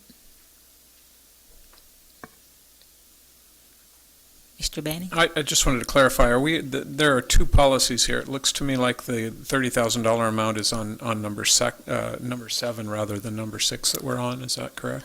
That's correct. I know we had asked for that to be included, but Dr. Becker, are you saying that that's more appropriate to be put on the AR, the 30,000 not to exceed, or should it be in both? Sorry, I was under the impression that we actually included it on both. Oh. You did. Right. Okay, yeah, it is on, sorry, let me just hold on a sec. Darn it. So it is on this one in the AR at the number 5. And then the following item, you'll see it also exist in the AR. My apology, I missed it on number 6. So it's included on number 6? Yeah, it's in both. Thank you. Okay. May I have a motion to approve? So moved. Now, may I have a second? Second. Okay. All right, y'all. It's a little cold up here. We got to keep moving. All in favor? Aye. Now we'll move to H7. Okay, and the other board policy, this is more targeted at our employees and the ability for the board and staff to recognize employees for their accomplishments. You'll see, you'll notice the examples. There's retirement teas, there's some employee appreciation items, there's certificates, items like that, Night of Stars, we give everyone a little plaque. And so this item is being brought back. There weren't too many proposed changes by the board in the last meeting. However, there was, again, the recommendation that we attach a not to exceed amount, and which does allow for staff to spend money to actually purchase these items. And that is in the AR again. We feel like that's a better place. It's under item 4 for service recognitions. Thank you, board members. Any comments, questions? May I have a motion to approve? So moved. Second. Motion and second. All in favor, please say aye. Aye. All right, now we're moving to H8. Dr. All Vecchio. Bear with me. You gotcha. This is again, a proposal brought to the board to add a premium pay for cell phone stipend for the paraeducator 2s that work in the WIN program. The WIN program is an adult transition program, so the employees in that program are working with adults who are seeking to receive their certificate of completion, and they're working on independent living skills. Sometimes they're visiting them at their jobs. They're learning how to take public transportation, those kind of life skills. And so they are out in the community, and we feel like this is an important request that they do have a cell phone available for work purposes while they're working with our students in the WIN program out in the community.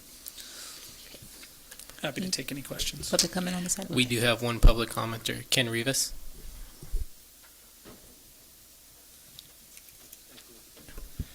Thank you, John. So I want to speak to this item, and so throughout our contract, we have designations of certain job classifications within the contract, and again, where it's been decided that a certain job classification would require, and in performing their duties, that they would need a either a cell phone stipend or a premium pay or something of that nature. So it could be a variety of reasons, but those are designated in the contract for that specific job classification. So here's one that we found that really could use this because they're off campus a lot most of the day, taking the students to it could be the city college, it could be any other area where they it's just in the performance of their job where they have to assist these students. So they are special needs students for the most part, I think, so in every aspect. But again, I don't have it in here now, but I know this is a small group of paraeducators, and I just want to mention that before I submitted this, there was another small group, so that's not to be said today, but I know that we may be, again, like always, when we identify such a need for designation for a specific job class, then then you guys see it. And again, I'm in support of this, and so I hope you are as well. Thank you. Thank you. Board members, any comments, questions? May I have a motion? So moved. Second? Motion and second. All in favor, say aye. Aye. Right, passes. We're now moving to H9. Dr. Beck-Gibb. Okay, so I've brought this to you a couple of times, so now it's the exciting part of your job. This is the approval of the Santa Barbara Teachers Association Sunshine proposal for contract negotiations with Santa Barbara Unified. And so we are seeking the board's approval so we can begin to schedule and negotiate with SBTA. Okay, any public comment? Board comments or questions? Hearing none, may I have a motion? So moved. I second. Motion and second. All in favor, say aye. Aye. Aye. Okay, motion passes. Thank And you we're very moving much. to And H10. one more time, this is the proposal from Santa Barbara Unified to reopen Article 8 in the contract and negotiate with SBTA, and we're seeking board's approval so we can begin negotiating that article with SBTA. Seeing no public comment, any board comments or questions? Okay, may I have a motion? So move. Need a second? Second? All in favor? Aye. Motion passes. Thank you, Dr. Beck. All right, thank you very much. Right, we are now moving to H11, approval of a resolution 2223, authorizing use of Keystone Purchasing Network and San Marcos lead retrofit and fixture replacement. Mr. Ho, welcome. Well, President Sims Mountain, board members, Dr. Maldonado, thank you so much for your time this evening. So, my name is Desmond Ho. I'm the district's Operations and Sustainability Coordinator, and tonight I'll be speaking about a potential project at San Marcos High School to retrofit their lighting to LED. Next slide, please. As a district sustainability coordinator, I'm always looking for ways to lower our environmental impact and while also lowering our operational expenses. This is why I've been working on finishing the conversion of fluorescent lighting to LED lighting at our remaining campuses.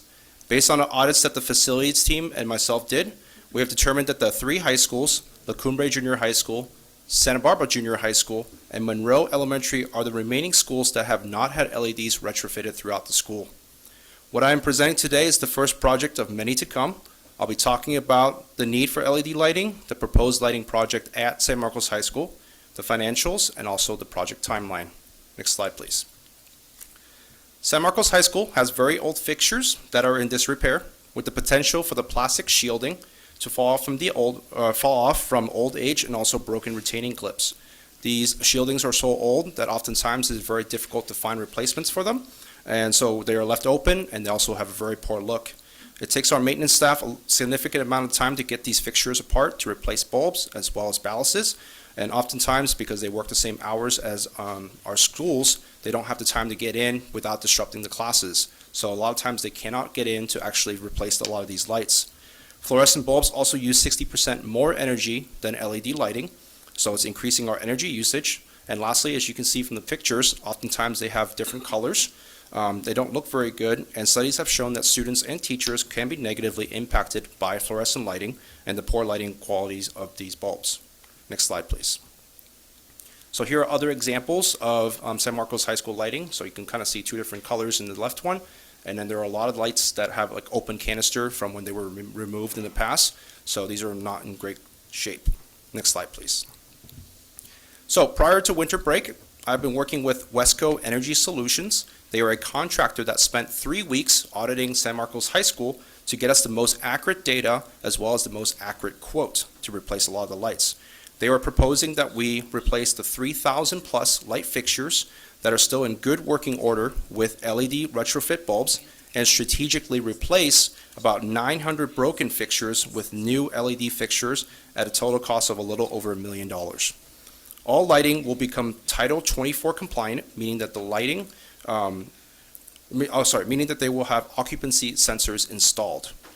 After Wesco made their initial proposal, I consulted with Dr. Alvarez, assistant principal of San Marcos High School, and also Carlos Solis, who's the head custodian there, so that we can figure out which ones are the highest priorities to get the fixture replacements. Changes were made after consulting them, and we were able to actually come back and reduce the project cost by about $130,000 as a result. So pictures are some of the examples of light fixtures that were being proposed to put at San Marcos High School. Here are additional pictures. Oh, next slide, please. Here are additional pictures of projects. These are not from Santa Barbara Unified, but are projects that Wesco have done with other school districts. So these are examples of what the lighting can look like. Next slide, please. So the financials. The project will have a total cost of $1,030,389. So the energy savings from the lighting alone, Wesco estimates that we will save $72,122 per year. Maintenance savings will be about $59,603 per year, with a total annual savings of $131,725 per year. That represents a return on investment of about approximately 7.8 years. Other savings that I did not include in these financials include the occupancy sensors, since they will be all Title 24 compliant. They are saying that it will be about $33,000 a year in addition of energy savings, and also reduction in HVAC, because these lights do not generate as much heat, so will be HVAC savings as well. And I purposely omitted these to be more conservative in our saving estimates. So Southern California Edison actually has a program that I'll speak about in the next slide that will provide an interest-free loan of up to $1 million for energy efficiency projects that will be paid over 10 years. So our out-of-pocket cost for this project is going to be $30,389. Now, these loan payments are actually repaid on the energy bill. So, and they count on the energy savings calculated from the project. Therefore, we shouldn't see a difference in our billing amount.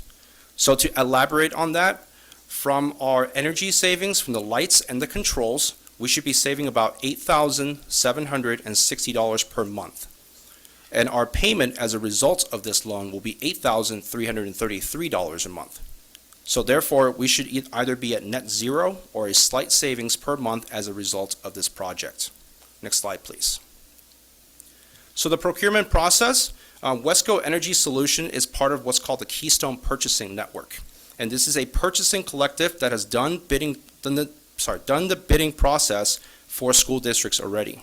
Santa Barbara Unified and Wesco are both part of this KPN network, and therefore no bidding is required for this project. Our legal team has already vetted KPN as well as their bidding process, and they concur that we can take advantage of this purchasing cooperative and no bidding is required.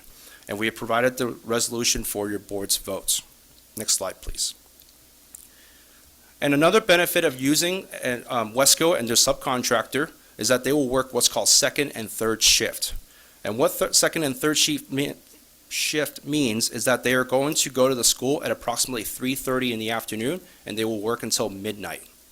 By doing so, they're going to ensure that there is very little to no disruption to the school, to the classrooms, to the students and teachers. With your approval of this project, we aim to start this project in mid to late spring, as it will take some time to procure materials, and we're targeting a completion date of summer of 2023. Following the completion of this project, I'm looking to do similar projects at the other schools over the summer and the next school year until all of our schools have LED lighting. Next slide, please. Thank you all very much for your time, and I'm happy to field any questions. Any public comment? No public comment. Board comments or questions? Mr. Escobedo? Thank you, Mr. Ho, for that presentation. This is really exciting. Question I have for you is, you mentioned wanting to do this at other schools. This program is a really good one that a lot of agencies use with SCE, but we could use this on a project-by-project basis, right? It's not based on the applicant? Yeah, each site with a meter could take advantage of up to $1 million per project. Perfect. Thank you so much. Okay, thank you. I do have a question. So you mentioned at the beginning that we have 3 high schools, but I would say we have 5. And oftentimes we forget La Cuesta and Alta Vista. So are they in this project being considered, or are they in places where they can the lighting being changed out to LED, or? Yes, I'll take a look at those as well. I'm targeting the schools with the largest footprint right now because that's where a lot of energy savings can be made. So I am looking at all sites. La Cuesta will not be left out of this. Okay, so I just want us to get in the habit of saying we have 5 high schools. That's really important. My apologies. To do that. So I appreciate that, and no pun intended, I appreciate your energy when you present. So thank you. You're always looking for the efficiencies, again, to save money on energy and making that and reducing our footprint. So I appreciate that. With that, hearing no more comments or questions, may I have a motion to approve? I so move. Second. Motion and approved. Motion and second. All in favor? Aye. Aye. Aye. Thank you, Mr. Thank you. Now we're moving to item 12H.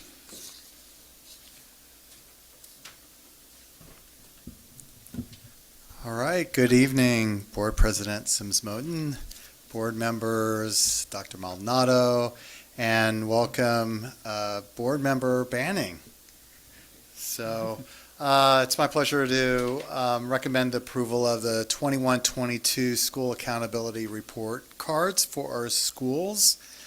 I'm going to give you the what, the why, and the how regarding the nickname for these reports are called the SARCs, so you'll hear that. And we do report on all 5 high schools, so we have that there. What is the SARC, or the School Accountability Report Card? It provides info on condition and performance of each school in California, so you will see that throughout the state. Data from the California dashboard will be included this year and from DataQuest, so we're going back to pre-COVID times, which will include everything, which includes also academic outcomes, which is our CASP scores, pupil engagement, which includes dropout rates, graduation rates, chronic absenteeism that you'll see in the report cards, as well as school climate, which is specifically suspensions and expulsions. Most of the data is pre-populated by the California Department of Education. So we don't go in and put in the academic data or the chronic absenteeism data. They actually transfer it from DataQuest and CalPAD, so it's pre-populated. The one thing that we do put in there in particular is expenditures per pupil. So our fiscal services actually will go in there and they'll include that as part of the report card, as well as we include the school site average teacher salaries for each school. So that's put in there by our fiscal services. Our school facilities, actually our Unified School District facilities team, they actually do the FIT report before we do the SARC. So there's all these reports. What we're doing specifically is actually it's the facility inspection tool. So we go to each school site and check everything at the school to make sure that it's safe and also to document what needs to be improved and so on. That data is then, we transfer it into each report. So that's where that information comes from.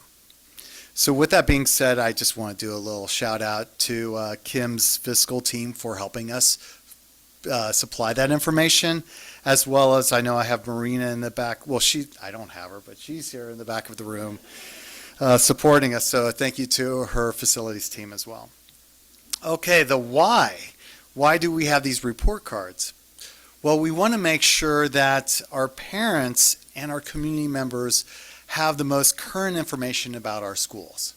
So making it transparent and making it clear, especially when our parents are deciding where they want to go to their school, which school they want to send their child. They want to make sure that the school is safe. They want to understand everything as part of the school, as a parent. So that's very important. The one thing that's crucial for you to know is, why are we doing this now? That's because the board has to approve the SARCs, or each school accountability report card, before February 1st. And then at February 1st, we upload the report cards officially to CDE as well as websites, and then we're done. And that's according to the California Ed Code law. So that's the why. How we do it, we'll post the school's SARC, the report card, on their website. So we'll do that here within our platform, as well as CDE has a platform. And that's what you're going to on this. You're going to the CDE platform. And you'll notice the changes from last year's SARC, 2 years ago, to this 21-22 SARC. Let's see, one tidbit for you to be aware of is, after the SARC is made public on February 1, we can still go in later and take it offline, revise it, and republish it. So that is part of the ability, and that's part of the guidance that we get from CDE. So that's when we look at everything, and if there's some sort of thing that that our principals want to update, they can do that. This week in particular, I'm sending out information to principals, so if they want to edit, let's say it's the principal's message, or if they want to update their message in terms of what the school's message, or anything that they would like to edit, they can do that. The one thing they cannot do is they cannot edit any of the data that's the public data, in terms of academics and so on, what I discussed. So with that, I bring to you our school SARCs. No public comment. No public comment. Board members' comments and questions? Yeah, I just have a quick question. Mr. Banning, do you have a question? You're just ready to make the motion. I see you over there. I just had a quick question. So, so if CDE is pre-populating it, where are they getting that data from? Is it something we've submitted somewhere through other avenues? We do. We do it through CalPAT. So ETS, we regularly are submitting that information, and we're doing it through various ways. So, for example, well, I'll give you one example. Our kids took CASP, which is it's the California, oh gosh, I should know this. Maybe Tony can help you out. Tony. I like to phone. Tag a friend. Stanley. One more time. California Assessment of Student Performance and Progress. Thank you. Okay. It's the Smarter Balance Test in English Language Arts and Math, and its overarching thing is CASP. But once our kids take that test, that's actually held by, that data is held by the CDE, California Department of Education. Okay, great. And then one last question. So it's February 1st, and this is great information. So do we do an outreach? Do we do a communication out to parents that it's there, to promote it, to look at it at all, or maybe something to consider? Yes, definitely. Okay. Yeah. All right. Hearing no additional questions, may I have a motion? I move to approve this item. I second. Motion is second. All in favor, say aye. Aye. Okay, motion passes. Thank All you right, so thank much. you. All right. Board members, now between the action and report, would you like to take a 10-minute break Yes, here? please. Okay, so we will break for 10 minutes, and we'll be back. Thank you so much. Okay, so I'm going to call us back to order. Thank you. That quick, short break. Board members, we have 3 things under the report and discussion, and I want to propose that we move the board member committee discussion to our next meeting so that Ms. Alvarez can be included in that. But in the meantime, those of you who have not served on committees, use that time to look at background and what they ask additional questions, what we need to do with them, how we need to serve them. So it's pretty much there, but use that time to do that, and we'll discuss it. We'll bring it back on February 14th. Yes. Is our next meeting. Okay. Valentine's Day. Okay. All right. So then we will go to I-1 solar construction update. Mr. Ho. Good evening again. Yes. I'm the project manager for the solar construction project, so I'll give you a brief update as to how that is going. Next slide, please. All right, so I'm going to give you an approximate schedule of the work that still needs to be completed with regards to the solar construction project, and I'll also share an example of the data that we have received from the solar arrays. Next slide, please. So as a brief background for our new board members, the district entered into a power purchase agreement with ENGIE North America to install 14 solar arrays with 6 microgrids across the district. Construction of the project began in 2021 and is still ongoing.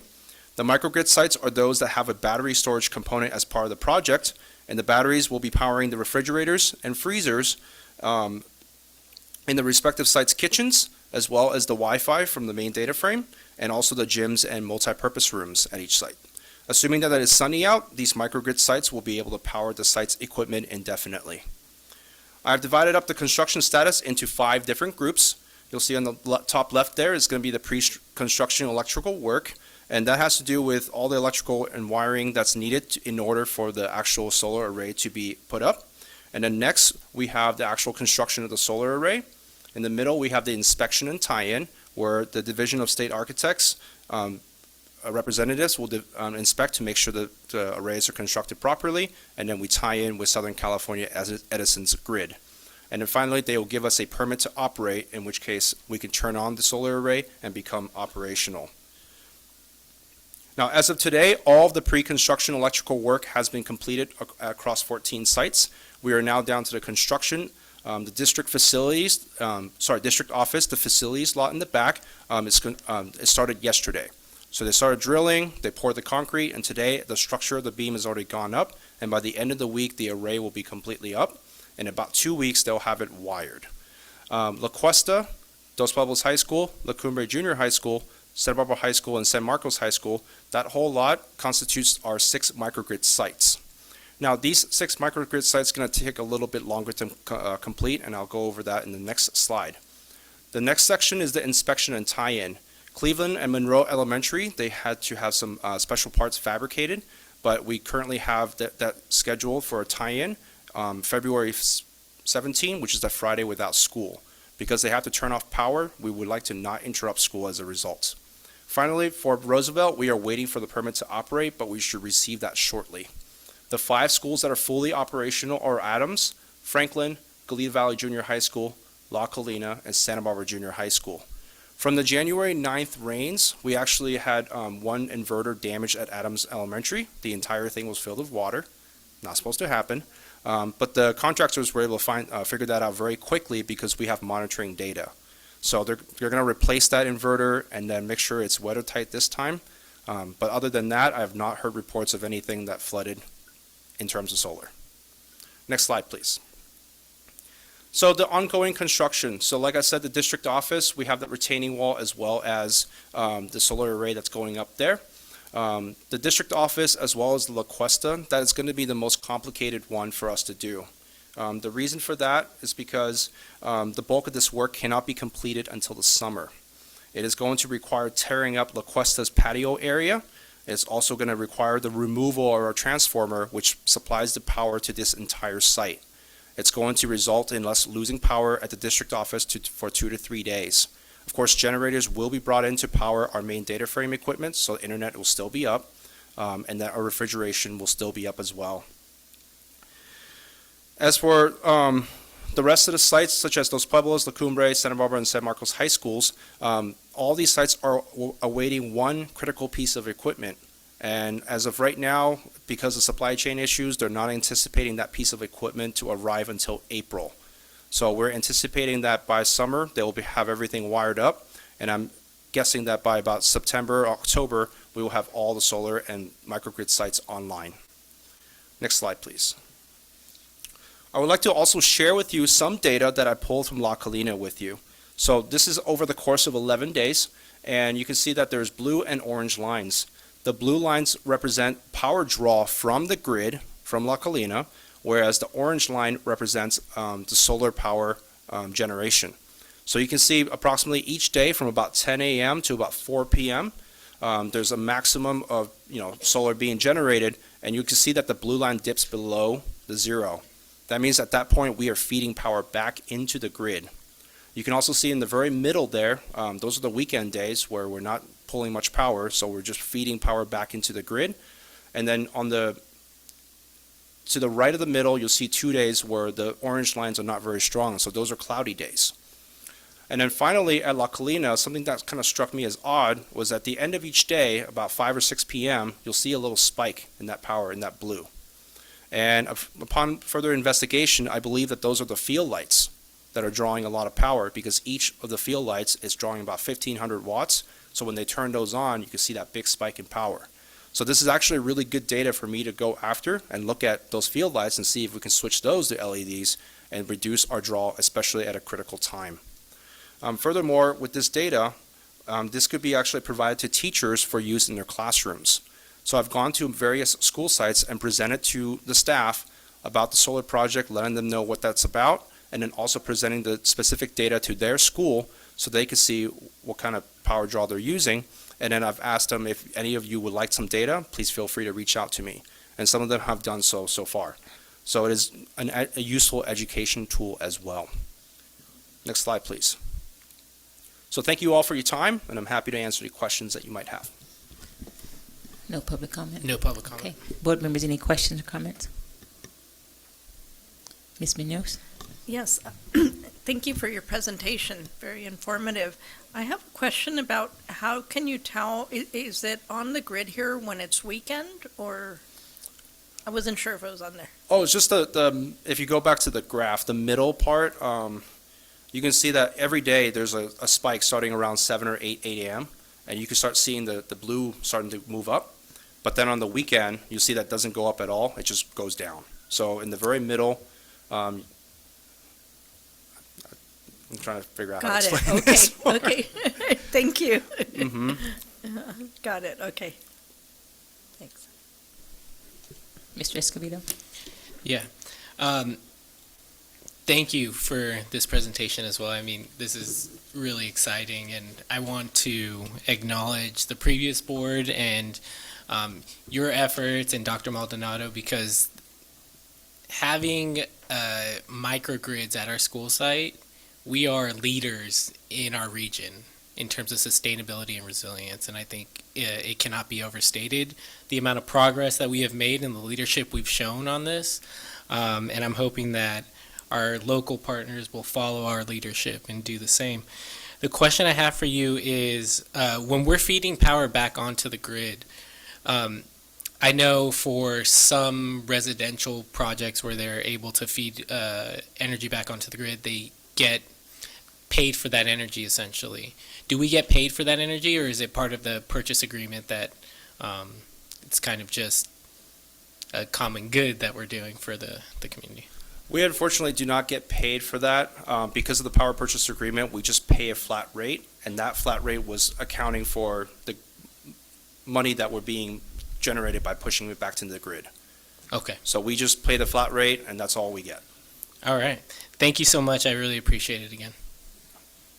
How long is that agreement for the power? For 28 years. Okay. And is there a factor for rate increases during that time, or it is guaranteed during that whole time? It's guaranteed, and there's a performance guarantee as part of the negotiations as well. So they have to provide the energy that they state they will. Okay. Yeah. Great. Well, thank you for your report. Thank you, and good evening. Okay, thank you. All right, so we're moving to I2, report and discussion of updated racial incidents, student services. Good evening, Board Superintendent. As we're loading the presentation, there's actually There we go. There's actually 0 incidents to report today, so I want to highlight that before we even start with the presentation. And remember, our reporting period is January 4th to January 19th.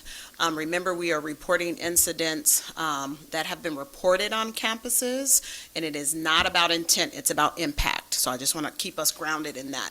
So I'm excited to say 0 reports. That doesn't mean our work is done. We're still doing the work to make sure that our students and staff feel valued, supported, seen, and included on our campuses as they show up every single day. Next slide, please. Again, I am showing you all a trend line.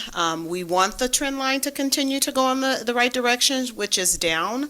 But we also, again, know that not everything is about a number. It's about an experience on our campuses. So we're really focusing on the experience. Next slide. Next slide. It feels good to continue to go next slide because I have nothing to report. But we do have some updates for you tonight. Next slide, please. I do want to remind you, we are looking at the incidents in these 5 categories: verbal, casual, written, photo, and gestures, right? We're really looking at it through a comprehensive lens. Next slide. We do have some updates tonight, and I am going to yield the podium so that you can get updates directly from the sources and not maybe a third hand report, but I will stand up here for any questions at the end.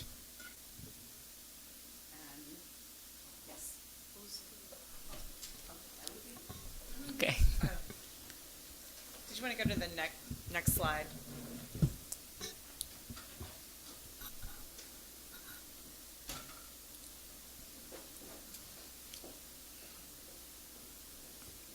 Well, there we go. Well, my name's Aurora Laura, and I work with Insight Education. I'm one of the senior associates who's working on the anti-Blackness and racial climate assessment. You met our co-founder, Michael Moody, who came to present to the board last time to talk about what we're doing in the audit, and I've been working in partnership with him on this audit. So today I'm going to share with you how many completed surveys we had, how many focus groups we've done, and our timeline for completion of the report. So in terms of survey responses, we did a survey and sent it out to all kinds of people. We did students, families, teachers, principals, central office workers. We had just a whole variety of people take this survey. In terms of responses, we had 585 staff members take the survey. That includes the district leadership and principals, but overall that many staff members. 888 families and caregivers took the survey. And 4,696 students took the survey. We only administer the survey to secondary students because it's more statistically valid. So those went to middle and high school students. Next, in terms of focus groups, we have done a lot of focus groups during January, including this week. And at this point, we have done 33 focus groups and interviews with various individuals.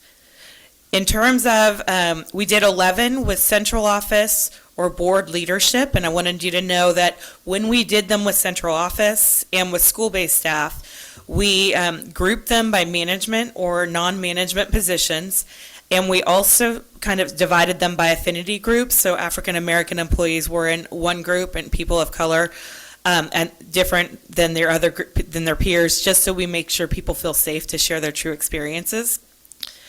Same thing with school-based staff and principals.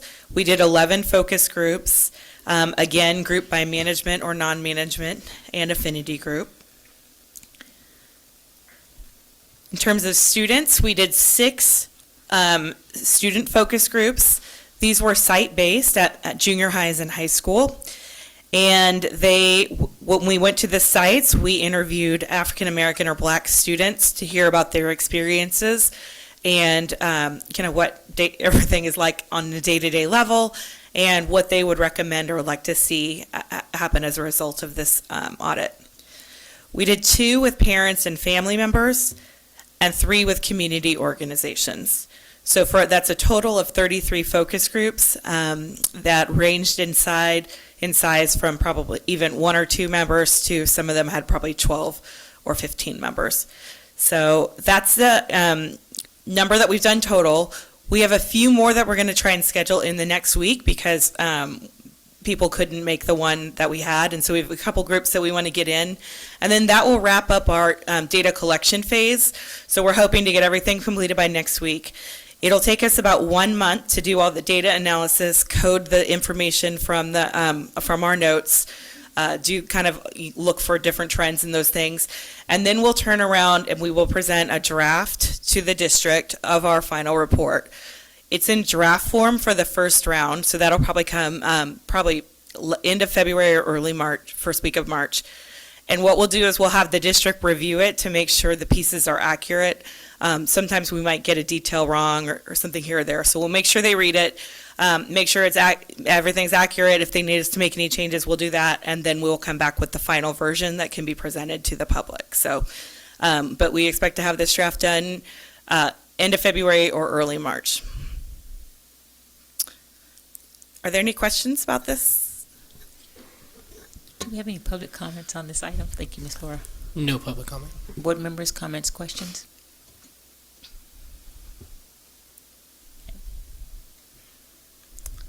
Ms. Munoz? No, thank you. I appreciate, knowing the breakdown too, but no questions in particular. Thank you. Okay, great. Question. I just have a question. Well, thank you for your presentation. And so is the initial numbers that you talked about, the 585, so is that just surveys and that doesn't include the numbers in focus groups, or are they crossing over? Those are just the surveys. So we have different numbers in each focus group. Okay. So any challenges that you're facing that we might want to know, just in terms of how the experience is going? No, we've almost completed all the focus groups, so I think it was just really great to hear different perspectives from all different stakeholders. We did have just a few challenges with scheduling, and sometimes more, we tried to make some times and had some people that needed to reschedule, so that's why we're going to add just a few more next week. But that's pretty much the only challenge we've had. So. And thank you. I had the opportunity to be part of the favor group, and hoping that all the board had a chance to be as part of, surveys or focus groups. And one of the things I think is really important in terms of, there are questions that you're going to answer and you're going to do that. But I think it's important also, however you want to phrase it in there, how does one feel? Because you can check a box, you can do those things, but how do you feel about this? I think that's an important piece, and really want to hear that, and hopefully the environment and the space, to take it, allows for that to come forth. Because again, I think that's how we're going to be able to move forward. How one feels about this experience and trust this experience, that once the data is gathered and then analyzed, that we are going to be able to use it in a tangible way. Mm-hmm. I mean, immediate tangible way. And I know change takes time, but there needs to be an immediate tangible to rebuild the trust that we hear what's going on, and we're going to take action to start to make change. Yeah, we will group the findings into kind of 2 sets. One will be the short-term things that you could do soon, and then the other will be sort of the longer-term recommendations for the work that needs to be probably planned out over the next year or 2. Right. So thank you for that, and I would like to say, we as Mr. Escobedo talked about, we're a leader with regards to the sustainability. I would think we are a leader in courage in facing this head on. to be able to address these issues that are there, have the courage to put it out there, to face the things that we need to see, that we need to change, and hopefully that leads to, real change. We were at our retreat, and the facilitator said, "How are you feeling, really?" So I would say to this too, what's the change really, that people can really see? Did you see real change in that? So I appreciate the work, appreciate the presentation here. Glad to hear there's 0 incidents. I'm like, either people are getting it, and we're really going to be enthusiastic about it. I think that's an ad promise that we need to add, and I definitely look forward to the analysis and really doing that and really staying true to what we said. And as we said in our resolution today about our struggle is not of the day, a week, a month, or year. It's a lifetime.